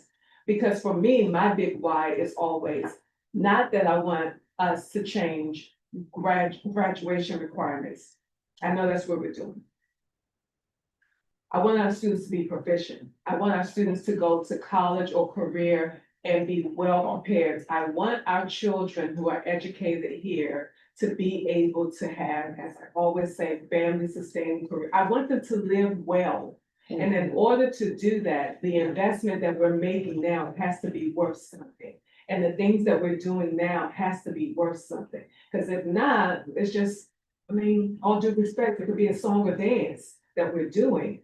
So if we're doing all of these things, I want our constituents, our readers, whomever who sees this knows that during this school year or this term year, these people did these things and for a bigger reason, and this was the reason. I would love that to be captured somewhere, like our North Star that we're always coming back to.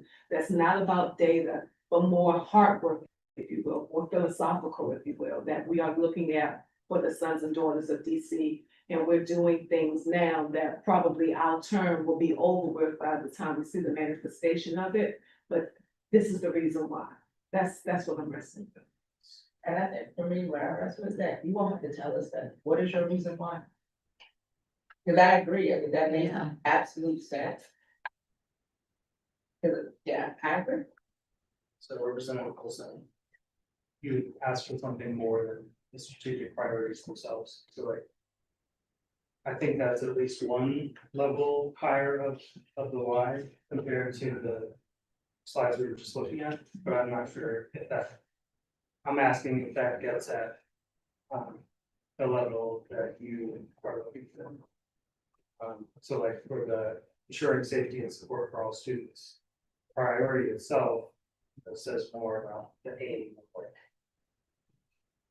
why we're doing the various initiatives, but I don't know if what you're asking for is a level. Yeah.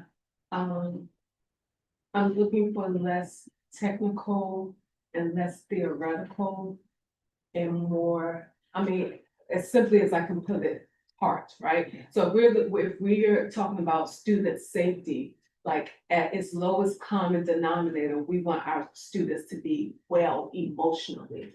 We want these children that are in our schools now, when they are adults, they're not in therapy because they were bullied or because they were the bullier, like that, it is more social emotional is what I guess I'm talking about. Like we have a social emotional reason, and then we have all of this data and all of these committees and all of these initiatives to support that work that we're doing. Because otherwise, you know, there are reports for a lot of things. Every industry will do a report with data, but what's the reason? And I think collectively, we can come up with a North Star that's not just initiatives. Does that make sense to you all? Am I? Okay. Representative Johnson. The way I'm processing what you're saying, because I'm like looking at the page and like we have like our mission that's at the top. And then each of the initiatives. So kind of basically like not like a submission, not like a submission, but just like each little initiative, basically like this is the mission of why we're doing this. Like this is like the point, like you said, of why we're doing this. So kind of like a mini mission statement on each one. I'm trying to like, I hear you with the why, I'm just trying to put it into words, like what would that, like you said, like what does that look like? And what's the, like what can be put on here for folks to understand when we're talking about ensuring safety and support for all students? We've described it, why are we doing it? So maybe that's like a little mini mission statement for each initiative, maybe. I'm just thinking through and processing. I'll continue to wrestle with it, but when you say that right there, it makes me think the reason why we have to do that is because some of the additional unspoken, things that we already know. We already know that our children suffered developmentally from the pandemic. We know that their social skills are off or underdeveloped. Like, so I just want us to be able to really explicitly name those things. But like I said, I'll continue to wrestle with that, but that's what I was thinking while we were calling all of these things out. Thank you. I was just gonna agree, I think that context is helpful, and you had showed us in the in the committee meeting, that main page on the board's website where we have that context, and it just, I did feel that was helpful time. Yeah, and that's what Representative Yeah. Johnson Law. Was talking about. Yeah, that's it. So that page, I think, is really good, and then, I mean, it just, anything we can do to show why with our limited powers at this board, we'll pick these things, these things we think are important areas of focus for us. I think it's good, because then it shows our thought process, it shows why we chose to focus on this versus something. And I think that the board spent a lot of time figuring out what the big three are on those big three at the retreat. And that whole process is built into like what you all figure out the why and then what's important to the board as a whole. And that discussion really helped help you all think through what the three should be. And I wonder if, when we think about the purpose of the dashboard, because I feel like those conversations that you all had at the retreat helped you get here. And it was because of your wife that you got here. But is the purpose of the dashboard to give some view to the public and sort of how this work is moving forward. And so it's like, how do we balance those two? Because is the dashboard supposed to tell your ultimate why, or is the dashboard to enhance transparency, but the public has some type of insight or accountability?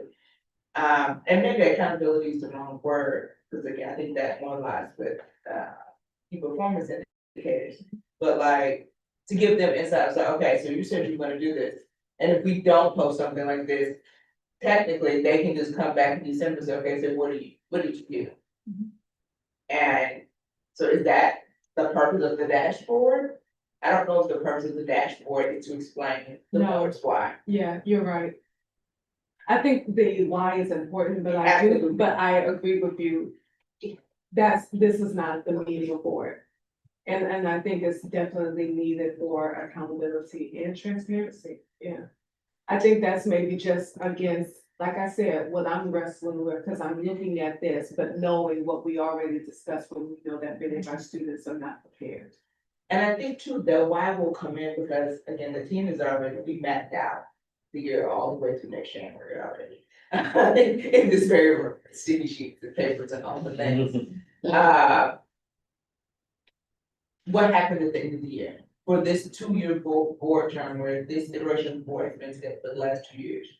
Because we have a set of strategic priorities, like there will be a report that culminates, that digs into deeper, and maybe a prominent part of that report is the why. Why is this the first set of strategic priorities that the board is undertaking? What is the heart, like, why was it important for us to look at these 3 things? And by us, I mean, why was it important for you all to look at that? And I think so, some of that why, it will be built into the opening, the word, like, the opening pages, introduction section of that report, that Andrew, I think, is gonna work with our members on to get that information. As you all were discussing, I had another idea to maybe to kind of like put out to the public the why. Maybe like, it's 9 of us, wait, yeah, don't judge y'all, wait, it's 9 of us. It's a big, long year. What if you do like a 30-second social media clip that we're able to live on social media? And maybe those are some things that Andrew can put out in like the newsletter, like us in the community about like, if you're like, Representative Colson, I know you are the chair on the C committee. And as you talk about, like, I know one of the things up there in the strategic initiatives is safety and bullying. So it could be a 30-second, and again, these are just different things in addition to what Director Butler is saying about the report, to be like, hey, I'm Dr. Tina Michelle Colson, I'm the chair of the C committee. This year we're working on and this is why. And it doesn't have to be long, but just, something that's maybe, like you said, that the public can reach and understand. And because again, I'm sure they'll have the report, but also too, just to kind of like to put a face with the why, about what it is that we're doing. And again, it doesn't have to be the chair of a committee. It could just, there's 9 of us. And so maybe that's something we do as like another like spotlight point to be like, okay, we're gonna do SBOE spotlight on social media and newsletter. And we're gonna talk about our strategic initiatives, but we're gonna talk about like the why. And then maybe those different snippets and those different things could be part of the campaign that also goes into the report about how we are. It's just an idea, in addition to what Director Butler was saying, which is. Okay, and he loves a good campaign, so. Yep. And, So I think I agree that like a dashboard is not the place, but I could see a little more of a why statement on the strategic. Sorry, or priorities page. It is, the priorities are pretty technical. So. I would support us adding. Why we chose this. Just a short word. Like a little vision for each one. Why the board chose this.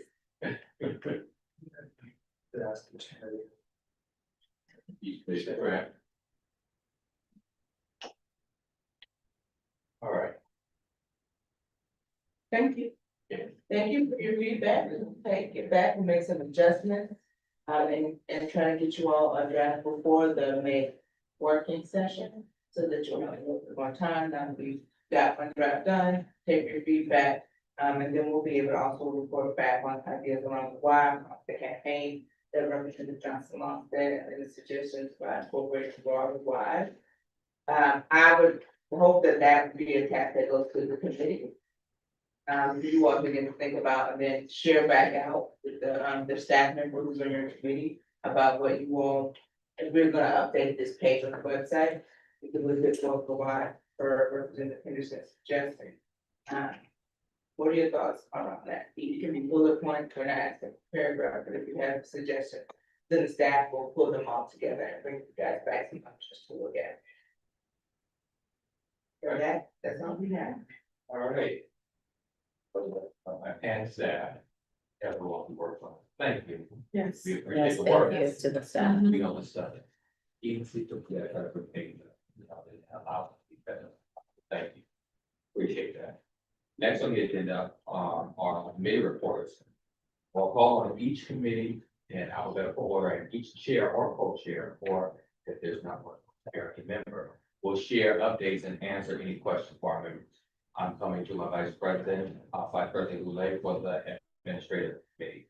So with the administrative committee, we have the regular updates, Lori got, you say good Director Butler's here, but, one of the things that was talked about in the ombudsman's office is they do have a date now for their retreat, which I thought was really important. It's gonna be, I think, May 14th was the date that was selected. And, they're gonna have a facilitator there, so I think that's a very positive. Have they elected They have, yes, I didn't catch the name of the facilitator, but they do have a facilitator selected. And I think that's gonna be very beneficial in terms of just how they work together to try to update their vision, their strategic plan for the office. So that was good news there. Executive Director Butler spent a good bit of the meeting going through the dashboard with us, which I'm not going to rehash because we just did that here. Again, I don't think we need to have that discussion again. And then just a quick preview of the next meeting. The next meeting, our goal is to really delve into the KPIs and see what people have brought back to the admin committee. And then be able to then report that at the next working session. And we'll have KPIs from the ombudsman, OSA, and then our central office here that we're gonna go through there and bring them here to the whole body. So that's the report, but I'm going to take any questions. I don't see any questions for you, sir. I just want to compliment you guys on the impact, progress that you're making on campaign initiatives. Thank you, sir. Beautiful. Next, I'm going to go to college career and life readiness, and we have the 5 minutes. Coach April. Thank you. So the big items for our meeting were to vote out the 2 AI resolutions that are here in the business later, so we'll say more about that.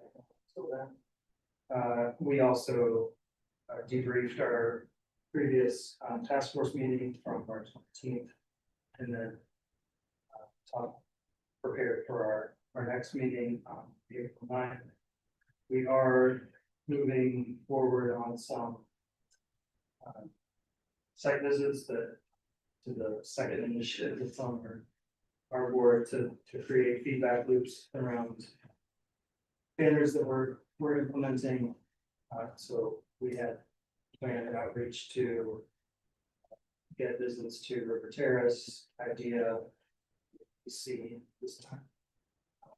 We have a open list of places that we would like to visit.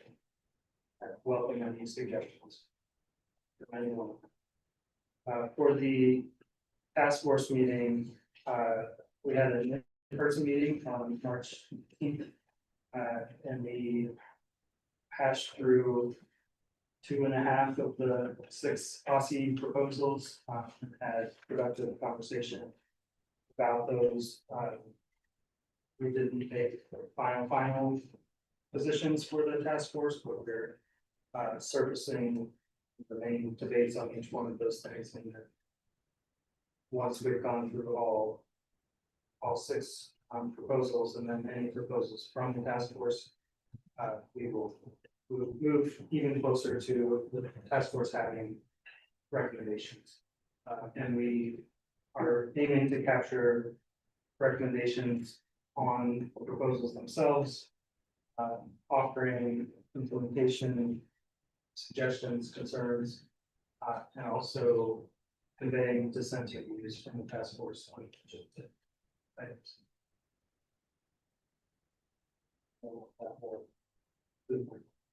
Any questions for Representative Benz? I haven't seen any questions. Okay, people, but I am coming back to Representative Benz as a member for education. Yes, so for Education Excellence Committee, our meeting centered on the ongoing effort to select a vendor for our plan of focus groups for teachers, early career teachers, and those who interact with them. So we are near to, we think and hope, very near to having a vendor who's going to do that work. And so we were mainly discussing where we were in that process and then how we would like to engage with that vendor to make sure that we're on the same page for that work. Kick it off hopefully very soon. Questions? All right, thanks everyone. Thank you for twice in a row. I'm going to come to the last, and I love their presentations. This tag team. I'm looking at them as they smile. Our student advisory committee at this particular time. Take away with your lovely presentation. Good evening, everyone. So for the Student Advisory Committee meeting report, Dinkins led a discussion on the drafting of the 2025-2026 SAC annual report, and some SAC members signed up to help design and draft it. All members continued their SAC research projects, reviewing the data that came in and the strategies for the final push for surveys and interviews. And the last day for gathering data was March 23rd, which has passed. At our April meeting, our SAC members will analyze the data and begin drafting their recommendations based off what students across SAC have shared on surveys and interviews. Representative Johnson Law introduced SR 26-3, calling for a statewide framework for special education instructional best practices, and SAC members voted in favor of the resolution with 29 days and 2 months. And then after that, Representative Thompson and I, we were gathering input on proposed changes to our grad requirements. The feedback in the 19 leaders that the students provided is attached in the online version, so you all can take a look at that. If that interests you, but some of the highlights are that almost 90% of the SSC members shared that there should be more than one planning meeting for college and post-secondary pathways for every single grade. And then most students also shared that 11th grade is the most crucial time for having college and career planning meetings. And when talking about the reduction of community service requirements, about 60% of students agreed with the reduction, and almost all of them said that having paid opportunities for volunteer hours should be allowed when appropriate. And then our next SAC meeting will be held on April 6th. And as for actions for this committee, the SAC members are going to continue to work on our research projects offline with their student members and our research assistants. Thank you so much. I know they're pretty comprehensive, but are there any questions for our student? If that's what I thought. Well, there is. Oh, okay. All right. Director, go right ahead. So, as we are doing that, I know you guys have been working and they've come to present to, you all, about the youth town hall. Is that anywhere on your agenda for the coming month of April? Yes, so I think there are 3 meetings in the month of April, and I think all of us in some capacities will be attending at least one meeting as the 4 student representatives. And yeah, we have a big participation from the SAC. People are definitely interested in coming to share their thoughts and also the added bonus of volunteer hours. So I think they will be very, very full town halls. And yeah, We knocked it down to 2, zone 2, only just April 8th and April 29th. 29. And the larger convening is gonna be on May 13th. At the end, there's good food, but we got good filet lobsters, y'all. But you can't have salt, it's the whole thing about the location, it's yeah. Nothing with breakdown, you can only have the beverage, water or Sprite. That's only the April 8th event, not the. Yes, they are very particular about Location is, the food you can have at the Charles Sumner School. right, well, I And you understand. must have That's a a dress, museum. but you must have a dress table, it's a different level. Very prominent school. So, got it. No red dyes, no sauces, dressing. That one will not have Chick-fil-A. You know, that Yeah, was right. not that Chick-fil-A. The 29th. All right.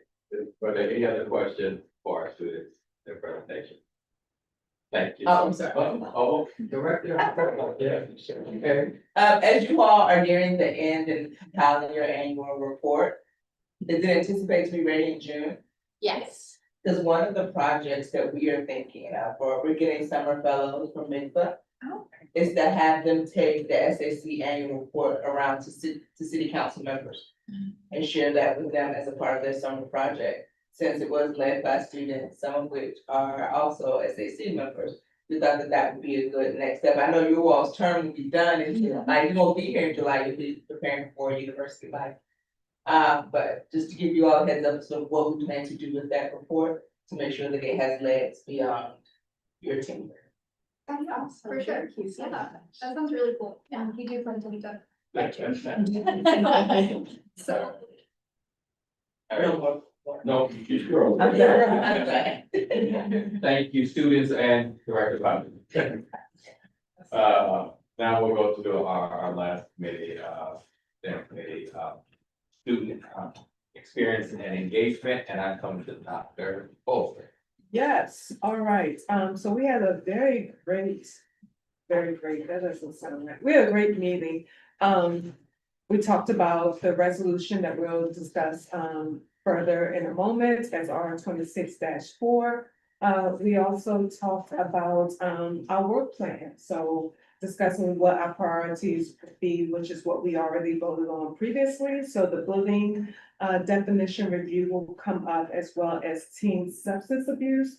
Not just marijuana, but also vaping. We talked about that before. Again, revisiting Student Fair Access to School Amendment Act of 2018. We talked about that multiple times as well, about finding a middle ground for the pendulum, if you will, in terms of student discipline. As we've discussed already, the Youth Leadership Summit. That will be April 8th and 29th, red sauce on the 8th. And the schools, trailers, Representative Goulet, brought that up, and we're discussing, how long they should stay, the start date, the capacity. And he is going to, draft a letter, inquiring about that. Which I have not gotten done yet, but you've reminded me I need to do that. Happy to help. And so those are the things that we discussed in our meeting. All right, are there any questions for the C committee? No. No. Okay, I appreciate that, but still, I get to inquire, are there any questions in spite of the fact that the chair said no? Yes, okay. Daughter-in-law is, for those who can't see her, she's playing, she raised her hand, so she doesn't really have a question. All right, thank you guys for all the committees. Remember, there are external committees. Are there any updates that you want to share with any external committees? I'm gonna go Representative Henderson and Johnson Law. Yes, thank you. So the DC Education Research Collaborative met since the last meeting. And so what I'd like to do is just quickly highlight some of the research pipeline and ask if it's something that you're interested in, to follow up with me. I can point you towards what's going on with the collaborative. So they have an ongoing project on DCPS career opportunities. They are engaged in youth participatory action research with our students. With our student advisory committee. And they have really enjoyed that. They're doing work on K-8 mathematics practices and results of DC charter schools. They're in early stages of research on the impact of CTE programs and study, looking at student academic and post-physical outcomes. And also research on the impact of environmental education. So if any of those things are of interest to you, I can give you more information on where they are, those projects. So they are always asking for input, so if you have input, well. Representative Johnson. Thank you, Mr. President. As you all know, I am a new member of the Environmental Literacy Advisory Committee. I finally got in touch with Ms. Grace. I have a meeting with her next week, so that way she can get me up to speed, and so that way I'll be able to attend the next meeting. Just wanted to give the board an update on where things were with that. Thank you so much. And I'm going to just be very transparent and talk about there is a group, and I am very thankful to have both our director and my colleague Thompson. We've been going to American University, and they've been talking about strategies around community schools. We have second meeting we've been to so far, and they've been we're just learning more about how we can support these schools and what are some of the strategies around it. There's a great group of people that represent ECPS and other external groups and everything. Some other nonprofits like United Way. Conversations have been truly rich, led by Professor Ruben Jacobson, I believe, who testified to us as well. But just the conversations have been so rich because we want to really stay on top of community schools. And how we can support them. We do see them as a strong strategy to support communities that basically have been marginalized, not served. And I think a lot of people can agree with that if they're properly resourced and structured and funded. So just wanted to let people know that 3 members have been there, well, 2 members and the director have been one of these meetings. They've been very report, not a standing committee or anything like that. We've just taken the opportunity because it was presented to us to attend these meetings on committees. So just wanted to let everyone know that we were. With that being said, There's a representative in the chat. 2 things. I don't know if they're related. I think the thing that's related to what you said is, you said, I was glad that while it was a great meeting, it was not connected to the advisory thing. right, On the community schools. yes, So I think her second statement is what you were saying. yes. And her first. Sorry, I'm gonna come off mute real quick and be quick and quiet. The first part, actually does have to do with the report. So for external committees, I understand the chairman's office will be reaching out to encourage appointments to the Community Schools Advisory Board. I do look forward to those appointments so we can resume our regular meeting schedule. That's the important part, is that we're not on our regular meeting schedule. We're not having meetings until they make the rest of the appointments. Thank you. We appreciate that. Was there another part of that as well, Representative Thompson?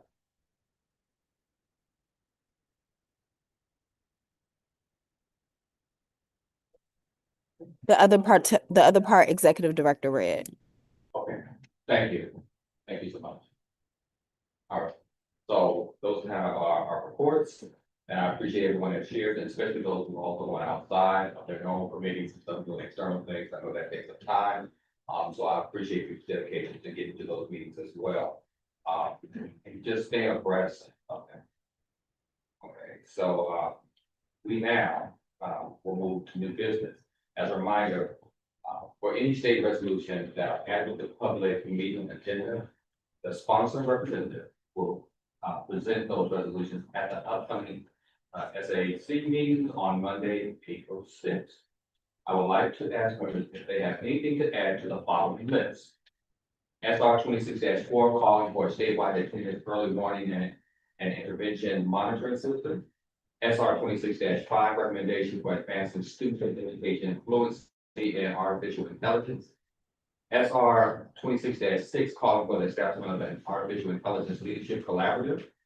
And then we have follow-up on Eric's ID law. Is there anything else you want me to add to the new business? Representative Henderson, 5. I'd like to discuss the possibility of a CR for Mr. Aces, as well as DCI and something after over a decade of service. And I'm going to ask you at that time to give the spelling so we can write it down so Jen can have it. But yes. Okay, was there anything else to add to the agenda? Representative Goulet. I'd like to discuss DCPS chaperone policy changes, and then the second thing would be just a quick update of the kindergarten situation, which would be age of enrollment. Oh, there, Eric's ideal. well, I thought it was in the, that's not my hand up first. All right. I'm sorry, I didn't. Oh, no, it's okay, Vice President Glenn. I don't know if this is out of order. But are we able to talk about, Aussie sent the updates, are we able to talk about that, or is that out of order? Since it's already on the public agenda. They just have like a couple I just kind of perused in there and didn't know if it's out of order to share what the feedback that Andrew gave is. I'm asking. Andrew himself is not giving feedback. Oh. He sends it on behalf. Oh. of us. So let's be very clear. Oh. Andrew is not the person writing policy at OSCE. He's the Okay. chief of staff. Okay. So he works with the rest of the subject matter experts to Okay, like send over what is from us, because, oh yeah. I Okay. wouldn't want you to think that he went in there in his own person, like, no. okay, cause I'm just saying Andrew, cause like Andrew. Yeah, he does send it on behalf of us. And he made the comments in the document, I think that's. Well, yeah, he Okay. probably collected them and put them on it, but he did not. Gotcha, okay, Sorry, what are we talking about? Well, and that's the thing, that would probably be the thing, Your resolution? so, but I don't know, because it's already on the public agenda, is it? well, it's not final yet, because it was postponed, Right. so that we could get feedback from us. So it's not, we're still gonna be incorporating whatever edits, I think this next step would be to send it to the full board, because the full board doesn't have it. No, I don't. And so, that would probably be the first step, and we can do that now, and we can forward it to everybody, but I don't know if everyone will have a chance to read it before.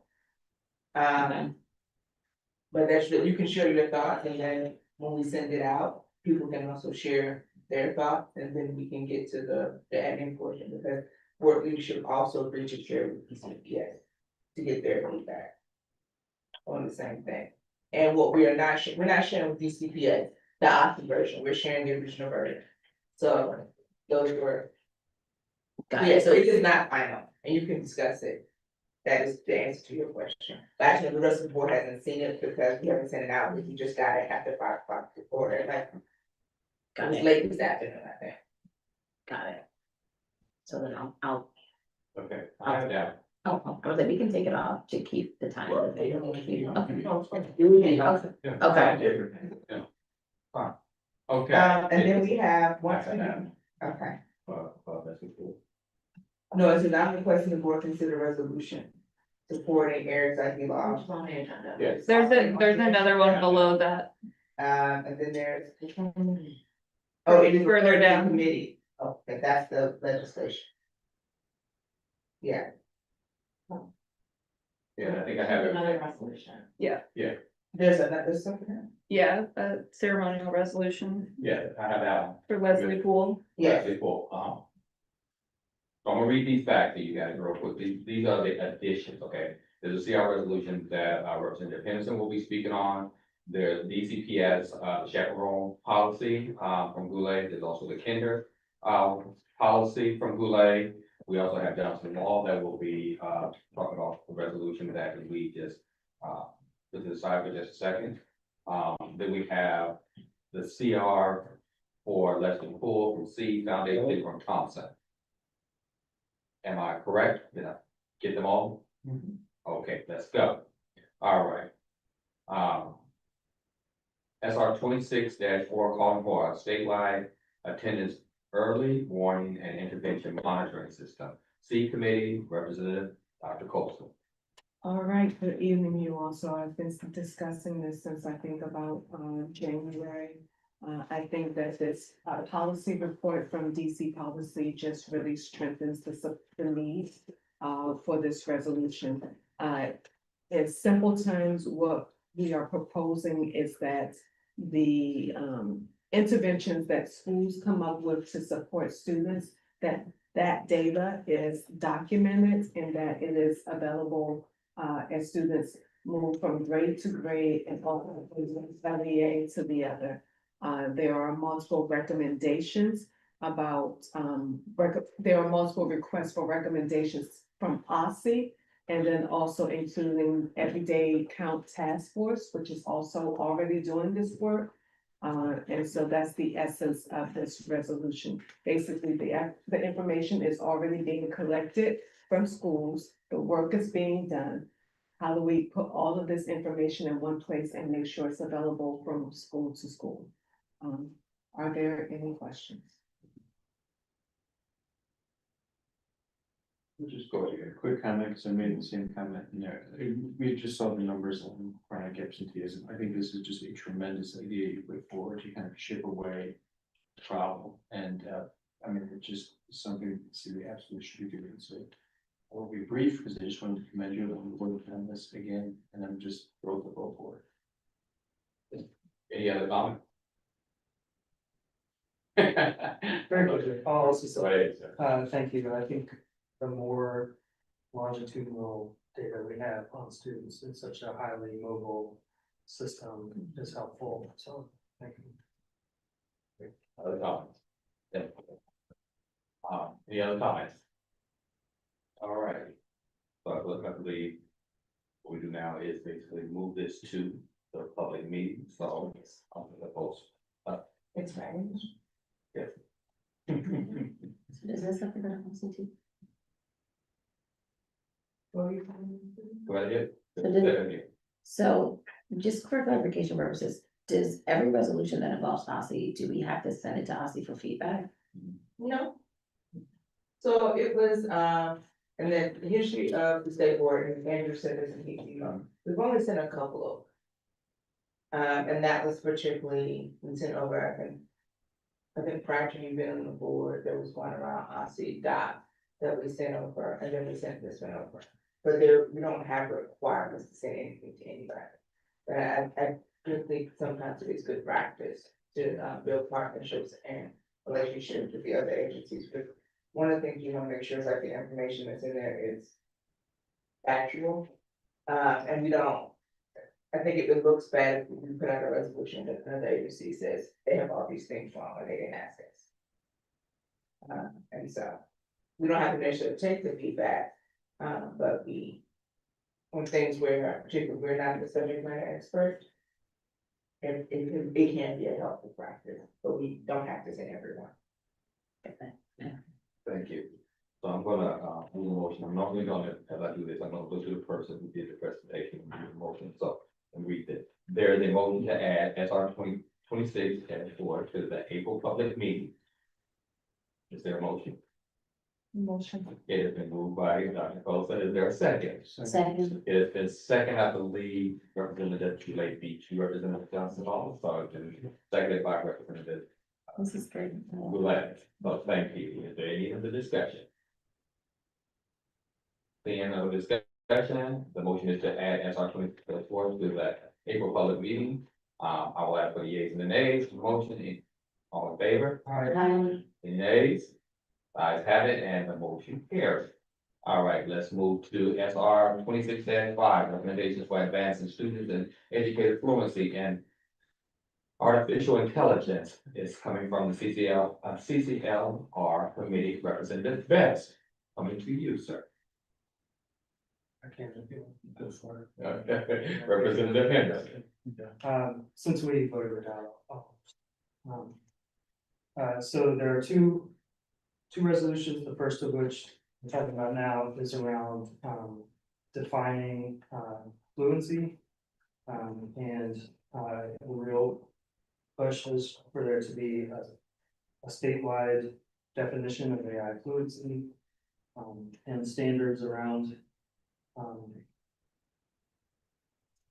once we have that definition, and standards around how to incorporate it into, education at different grade bands.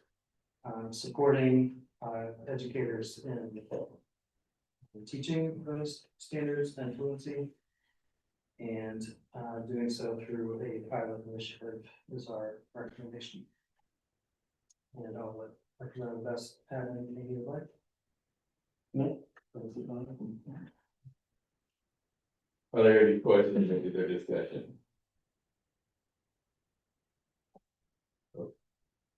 All right, then. Is there a motion to add SR 26-5 to the April public meeting agenda?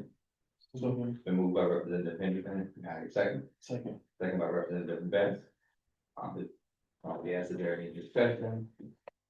Okay, seeing no further discussion, the motion is to add SR 26-5 to the April public meeting agenda. I will ask for the yeas and the nays on the motion. All in favor? Aye. Opposed? Nays? Ayes have it, and the motion carries. All right, let's move to our next one. SR 26-6, calling for the establishment of an artificial intelligence leadership collaborative. I'm looking at Representative Best. I'm going back to Representative Henderson. Thank you very much. That is very We always like that. This is the second of the pair that was voted out in the committee last meeting. This one is recommending, establishing a, AI leadership collaborative, that would,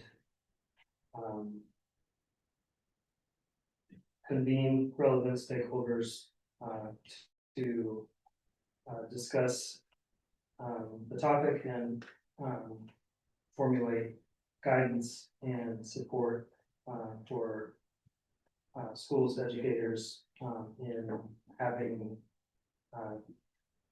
policy and practice around artificial intelligence. It does, complement the previous, resolution. And I'll ask Representative Best to, tidy that up for me. I think, we've discussed this several times, so I don't think there's much to go over here. I thank you for not being repetitive. Thank you so much. All right. Is there a motion to add SR 26-6 to the April public meeting agenda? So moved by Representative Best, seconded by Representative Henderson. Okay. Any discussion? Seeing no discussion, the motion is to add SR 26-6 to the April public meeting agenda. I will ask for the yeas and the nays on the motion. All in favor? Aye. Any opposed? Nays? The ayes have it, and the motion carries. All right, next is follow up on Eric's ID. Eric's ID law was a topic raised at our previous working session by Representative Thompson. And then Eric and his mother testified at last month's public meeting. Other representatives have expressed interest and shared updates since then, so I will now open it to this discussion. I wanted to wait for Representative Thompson because Well, she's not on anymore. oh, Okay. I'm gonna Representative Johnson Law, then I come. She should chat. Yeah, but we already read that. Okay. Yeah, so I'm gonna go to Representative Johnson Law, then I'll come back to you, Vice President. Okay. Representative Johnson Law, I know we spoke today, go right ahead. Um. Again, I know she's not here, but thank you Representative Thompson for bringing this to the board's attention. Shout out to Miss Linda and Eric. I know they have just talked to many of us and they had, I had the pleasure finally being able to meet them at Anacostia, I believe it was last week or the week before. And they were talking to students about Eric's ID law and again, the butterfly on the real ID to show that, to show the invisible disability. But what came out of that conversation is something that I've been saying for a little while now. Before we get to a point of letting someone know that someone has a disability, we have to ensure that you're able to get an ID in the first place. And Dr. Colson, I'm thinking about you. There are a lot of homeless students. I'm helping a couple of homeless families right now. I'm helping a couple of our babies who have a home, but they're having difficulty getting their documents together. And so I'm not sure like what we're gonna decide to do with this, but I would just love it if we could like kind of like include all this in one. If it's a resolution, great. If it's something else, great. But we really need to figure out, and again, I sent this to the board earlier, we really need to figure out how we can get our babies who are 15 and older, because you have to be 15 to get your real ID. How do we make it more accessible? Is it partnering with the DMV for student days? Is it partnering with the CBO to be able to do a field trip up there so that way the staff, I'm thinking of teachers, don't have to do like one more thing? Is it the counselor or something? I'm just trying to figure out like in best practices and inclusive practices, the first thing you have to do to be inclusive is to make sure that it's accessible. And the other caveat to all of this is that many of the students who I'm helping who are also homeless also have a disability as well. And so there's a lot of intersectionality in this. I didn't put it in the email. I probably should have. I know Councilmember Lewis George is, I believe she introduced it already. Councilmember Parker. Councilmember Parker also. It's okay. So it's been introduced, right? Like it's in the okay, I didn't, so like apologies for that. So this is something again that everybody is already working on, but as we are working on this, I think we have to come back to, we can't make these amazing new policies and babies are not able to get an ID in the first place. And so how do we combine those efforts? And then Representative Goulet, I was gonna let you talk more about this, but Miss Linda and Eric were just so excited. They were like, Representative Goulet said we should put the butterfly on the student IDs too. And I was like, how do we put all this together? And so I'm just excited to work with you all on about like whatever we do with this. Again, here's a partner, really, really excited, but just wanted to raise that point about like really supporting our babies and really trying to make sure that not only do we get them their ID, we make sure they are properly identified on their ID so that way folks know what's going on, and also for their student ID. And I think Representative Goulet raised his hand. I don't want to like throw it to him, but because I'm talking about you, Representative Goulet, I don't want to speak for you, so I'm gonna pause there. Coming to you real quick, but I want to ask Representative Hensley if he knows, do you know the timeline? Or Yes, if it's they're So in the thing that Representative also put on, she says currently it's referred to community and transportation environment, and then it's being fully introduced. They'd like us to request a hearing to support the passage by council as well as needed funding for upcoming budget. Okay. Okay, this is fine, that record as provision on identification for the students and IDs. Okay. ABC 100. Okay. That helps me out a lot about my thought process of next steps once we get to that point. Representative Goulet. So, yes, so those two things I definitely certainly support. I think we should ask for hearing in there. One has it scheduled already. Ask that the bill be passed and then ask that it be funded in the upcoming fiscal year, budgeted financial fund. So all of that 100% on board with. The only thing I would ask for is an amendment to it, which would include the butterfly on the student IDs. I agree with everything Representative Johnson Law said. I think that could be part of kind of the discussion that we have at the hearing and all that, which is to also make these IDs more accessible for students who have challenges in getting them right now. But the ask I would have specifically is that we put I am clear. It's a resolve clause in that we say resolve that we ask for the amendment that puts it on the student ID too. Because I don't think that's in the original bill right now, so we were just asking that be amended at committee markup. Okay. Gotcha. Representative. I was just gonna add, I know, that Representative Patterson and Johnson Lai worked on student IDs with Councilmember Henderson introduced something. Mhm. That's in a different committee, so I don't know how that work can be merged, or if they need to proceed separately, but we'll throw that on the table as well, with that. Something else we can organize around, ask for. So thank you for all of that input, because that gives me my next action, and what I would like to do is refer this to the student experience and engagement committee to start talking about how we pull those things together and what that resolution would look like. I think there's some work that might need to be done to put that together.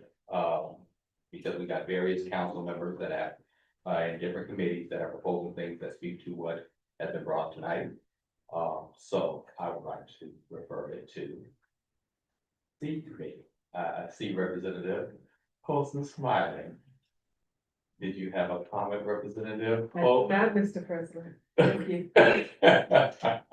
Thank you so much, ma'am. So that's what I'm going to do with that particular subject matter. I want to make sure that what we do is tight, as comprehensive as possible. I know there are multiple things that are swirling in this particular thing, whether we're talking about student IDs, whether we're talking about, the disability, making sure that the butterfly represents the right thing. We're talking about students having ID at a certain time because of, just the people that are in our city, the federalization that is in our city, making sure that they can. So I know there's a couple of things, but they all deal with IDs at the end of the day, and they all deal with student experience. And so that's why it's in the goals, and as I look at you smiling again, that I'm gonna put it in your committee, okay? Yes. All right, thank you so much. All right, so next we have, I'll go back to my list that I wrote down. I believe I'm coming to a CR from Representative Henderson. Yes, thank you. So I was contacted by a constituent, a Ward 5 constituent, but I'll note that DCI is in Ward 4. But draws students from all over. The longtime principal there is leaving after 12 years, I think. And you may remember him, he testified before us on a panel sometime last year, I believe. And would just be interested in something to recognize the service. If you all think that a CR is appropriate, then that would be great. If not, then perhaps a letter or something we could put together. And I'm happy to work with staff on the writing of this. Yeah. Does anyone have any questions? I think that's more than appropriate, Representative Henderson, and so we're going to this to the agenda and they work with you. Yes, as always, I will assign it to staff and we'll go from there. Thank you. Thank you for that evening. Now I'm gonna come to one that's gonna be interesting. Well, I got a couple that I'm coming to. So I'm gonna put them together, although because they have the same person. We have a discussion on DCPS chaperone policy that is being instituted. And then we also have the kinder lingering situation. Representative Goulet. So the kindergarten, I was just gonna give everyone a heads up. I'm gonna be working with the chair of our city committee. That issue is already in committee, but just trying to come up with something. Did have a discussion with DCPS, and I'm gonna bring it to them first. So I'm gonna get a draft together, work with Representative Colson, and then share it with DCPS to figure it out. So that's fun. I mean, I'm really unhappy with our kindergarten age policies. They're out of alignment with everywhere else in the country. And I think they're forcing students to with a little bit more time would be fine. They're forcing them onto IEPs for no reason whatsoever. So I think we really made a major leap backwards last year in terms of what we do for kindergarten age policies here in DC. I think that falls on DCPS, and I think it needs to be fixed immediately. So that's what I intend to try to do. The second issue is a recent change, which I had a number of parents reaching out to me about, involving chaperone policies with DCPS for field trips. And right now, we're trying to allow for more activities for youth to go out. There was a policy before that allowed, if a parent had gotten a criminal background check, that they would be able to serve as a chaperone for overnight field trips, and that it would count as that. It appears DCPS has recently changed the policies to January to no longer allow for that. So you can only have DCPS staff qualify for the required number of chaperones for overnight trips. I don't see any logic behind this. Apparently it originated from the Office of Risk Management. I understand the Office of Risk Management's function, which is to try to manage risk, but there's another side to that, and that now we're seeing field trips being just simply canceled. I think our teachers have enough to do. They don't necessarily need to be doing field trips. I think this is a really bad decision, and I intend to try to do something about it. Again, with both of these, I would probably look to do not just a resolution, but write legislation. And I hopefully DCPS, I will reach out to them first. I'm open to a constructive discussion about both of these topics, but I really don't understand the logic behind either one. Or at least I think that there's more important things that we're losing the other direction than the risk we're eliminating. So those are the issues. I'm glad to take any questions on it, though. The second one, after we're done with the discussion, I would just ask if you could refer to the committee, please. I think I know which committee. I see smile. But are there any questions for I do that? No, not seeing any questions. So that being the case, I am going to refer this to the C committee, which you are a member, Representative Goulet. So I know you guys got your work, and I'll need to work with, and you can kind of craft that as to both if you're presenting a resolution and legislation that accompany that can be worked out in that committee, okay? Sure. All right. I think the last one that we have, and Representative Thompson has left, but I do know the individual quite well, is a CR for Leslie Poole. Leslie Poole, is, for those who don't know who Leslie Poole is, she is the foundation, kind of CEO of the seed. She's more at the national level. And the reason I know Leslie Poole, because she is also a classmate cohort person of mine at Harvard. So we know each other quite well, and we've spent a lot of time. I know her dedication. I know she is now stepping down soon. And I know that Representative Thompson attended and graduated from SEED, so I think this is a proper CR. I know that Representative Thompson can probably bring the most information. If there's any other personal aspects that she may want to add or stuff like that, I know I can reach out to Leslie because we talk frequently. She's on the chat with my cohort. And I can also reach out to that. But so I'm proposing a CR for to acknowledge Leslie Poole's service at SEED Foundation. And Jen, we will help put that together, okay, so that it can be done and put on the agenda, okay? All right. Representative Johnson Law. I'm sorry, Johnson Law, doctor, ma'am, I skipped over kind of, I wrote it in my side notes, so I apologize again. It's Dr. okay. Johnson Law. Go right ahead, ma'am. It's actually not a lot.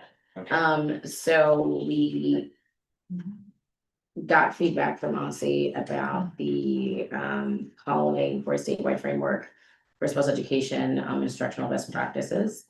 There were just a couple of things like links and citations that Andrew needed, so I added those and we'll send those to Jen.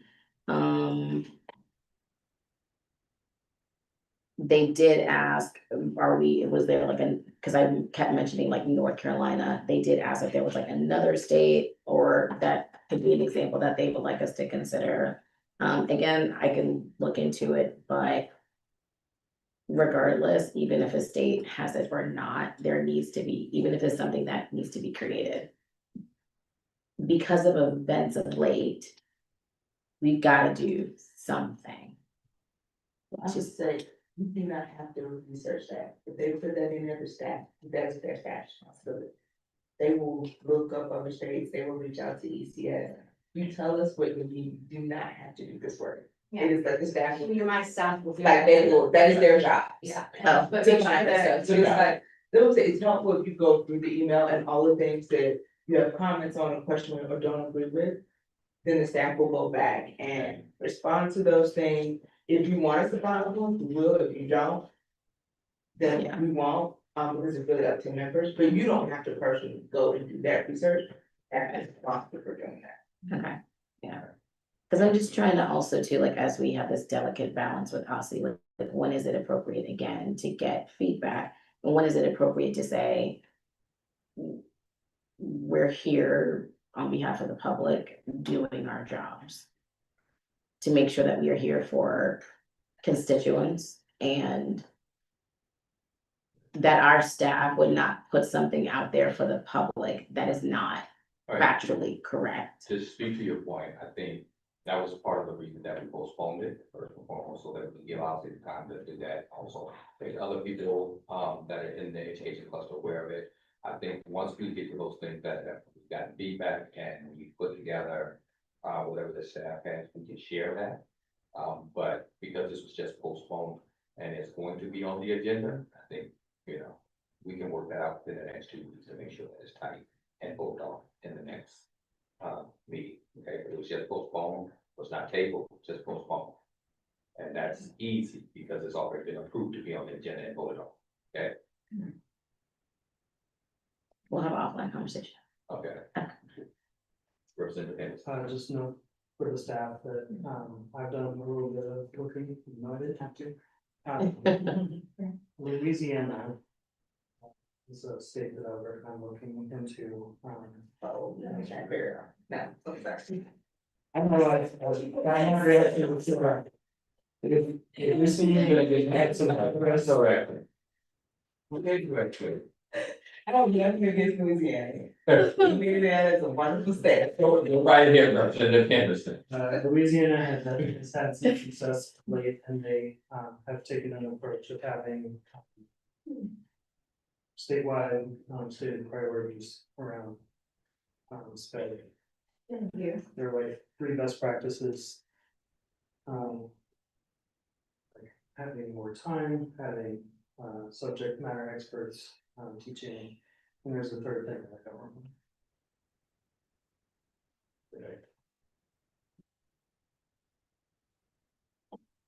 All right. Any other? No. Good Representative Catalon? I see a bright smile, and I like that. All right, well, thank you, okay. I believe that is my last thing that's in the business, okay?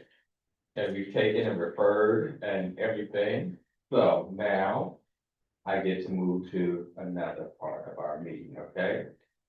I like this speech that I like to give, okay? Thank you, members, for your time and engagement tonight. We will next convene to our public meeting on April 22nd. As a reminder to members and the public, our public meeting will be held 1 week later than usual to accommodate DCPS's spring break. That's why you'll see in the 22nd, okay?